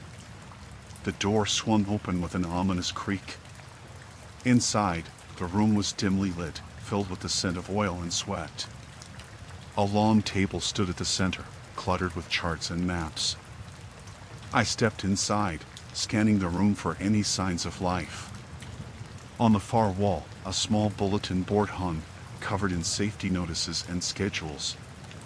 But one piece of paper caught my eye, crumpled and torn, a hand-drawn map of the ship. The paths were marked with red ink, leading to an area that seemed strangely familiar. It was labeled Restricted Access. My pulse quickened. That area had been off limits even before the strange occurrences began. I felt a pull towards it, a mix of curiosity and fear coursing through me. With a final look around, I pocketed the map and stepped back into the corridor, my resolve hardening. Whatever was happening on this ship, I needed to uncover the truth. I had to find out who or what was behind the disappearances. As I turned to follow the path indicated on the map, a cold wind swept through the corridor, chilling me to the bone. I paused, feeling a shiver race down my spine as a soft whisper echoed in the darkness. I steeled myself, pushing forward into the unknown, the shadows deepening around me. I had no idea of the horrors that awaited. I awoke to the sound of waves lapping against the hull, a constant reminder that we were still at sea. The rhythmic motion of the ship carried a disquieting promise, as if the ocean itself conspired with something far more sinister lurking beneath its surface. I rubbed the sleep from my eyes, the heavy curtain of night still shrouding the cabin in darkness. The fluorescent light overhead flickered, casting momentary shadows that danced across the walls, twisting the mundane into something unsettling. Last night, a calm had washed over the ship, one that had not felt real. The crew members had seemed distant, their faces devoid of emotion as they went about their duties. I had dismissed it as simple exhaustion. After all, we had been sailing for days, the endless horizon stretching before us like a gaping maw of abyss. I recalled how the laughter of my fellow passengers felt forced and hollow, echoing through the grand dining hall where we had shared our last meal. It was as if the joy had evaporated, leaving behind only the residue of unease. As I swung my legs out of bed, a shiver crept up my spine. I wasn't prepared for what awaited me outside my cabin, but I felt compelled to leave. The ship beckoned, a strange curiosity pulling me toward the unknown. I dressed quickly, my heart thrumming as I stepped into the narrow corridor lined with doors, each one a gateway to someone else's experience. The air hung thick with a clammy chill, the kind that heralds a storm.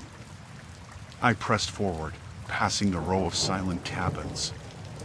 Lost souls, I thought, perhaps still dreaming of distant lands or trapped in nightmares far worse than their reality. I paused at a door marked with a faded number, my mind racing back to the faces of those I had encountered over the past few days. The older couple who had been playing cards, the young family with the giggling children, and the solitary man who rarely spoke, his eyes haunted by some unseen terror. A loud crash echoed from somewhere above, followed by the unmistakable sound of glass shattering. My heart raced, and I took off towards the stairs leading up to the upper deck. The ship swayed gently beneath me as I navigated the dimly lit passage, fear gripping my chest like a vice. Once outside, I was greeted by an eerie silence. The deck was empty, the only sound the mournful moan of the wind whipping through the ship's metal structure. I could barely see a few feet ahead, the darkness swallowing everything but the pale glow of the emergency lights flickering along the edges of the deck. I felt small and vulnerable, a mere pawn on an expansive chessboard where I could be swept away by forces beyond my control. I turned towards the bridge, its silhouette looming against the night sky. Something had gone very wrong. As I made my way forward, the distant sound of voices reached my ears, a mix of confusion and fear. I pressed on, my legs heavy with dread as I approached the source of the commotion. A group had gathered near the railing, their faces illuminated intermittently by the flashes of the ship's emergency lights. I recognized a few of them, the couple with their children, the solitary man, and a few unfamiliar faces wearing expressions of disbelief and panic.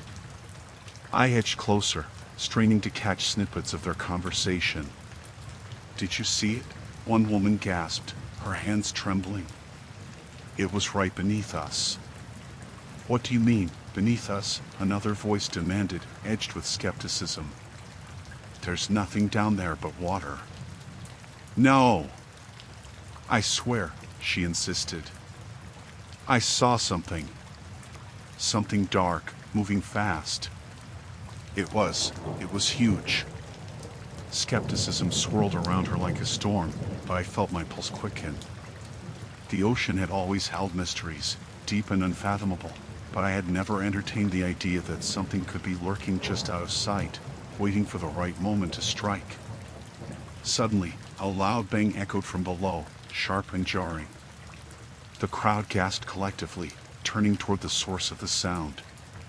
My heart raced as I felt a pull toward the staircase leading down into the ship. Against every instinct, I moved closer to the railing, curiosity outweighing my fear. "Shouldn't we go check it out?" I suggested, my voice barely above a whisper. The solitary man turned to me, his eyes wide with something unnameable. "You don't want to go down there. Whatever it is, it's best left alone." Before I could respond, the ship lurched violently, throwing us all against the railing. The lights flickered wildly, plunging us into darkness for a heartbeat. Then, just as suddenly, they returned, revealing that the group around me was no longer the same. Whispers of uncertainty filled the air, but they were quickly eclipsed by a new sound, an unsettling, low growl that resonated from the depths of the ship. "Did you hear that?" one man whispered, his voice trembling. The murmur of the crowd turned into a cacophony of fear as we felt the ship tremble beneath us, the sound reverberating through the metal structure like the growl of a beast awakening from slumber. I could feel the eyes of the ocean watching, lurking just beyond the hull, and in that moment, I understood that the real terror was not merely the unknown lurking beneath the waves, but the panic and madness that now gripped those around me. As I stared into the darkness, I realized that whatever had been unleashed was not just a creature of the deep, it was something born from our collective fears, a manifestation of the dread that had woven itself into the fabric of our voyage. And in that single moment, I knew we were no longer mere passengers, but prey,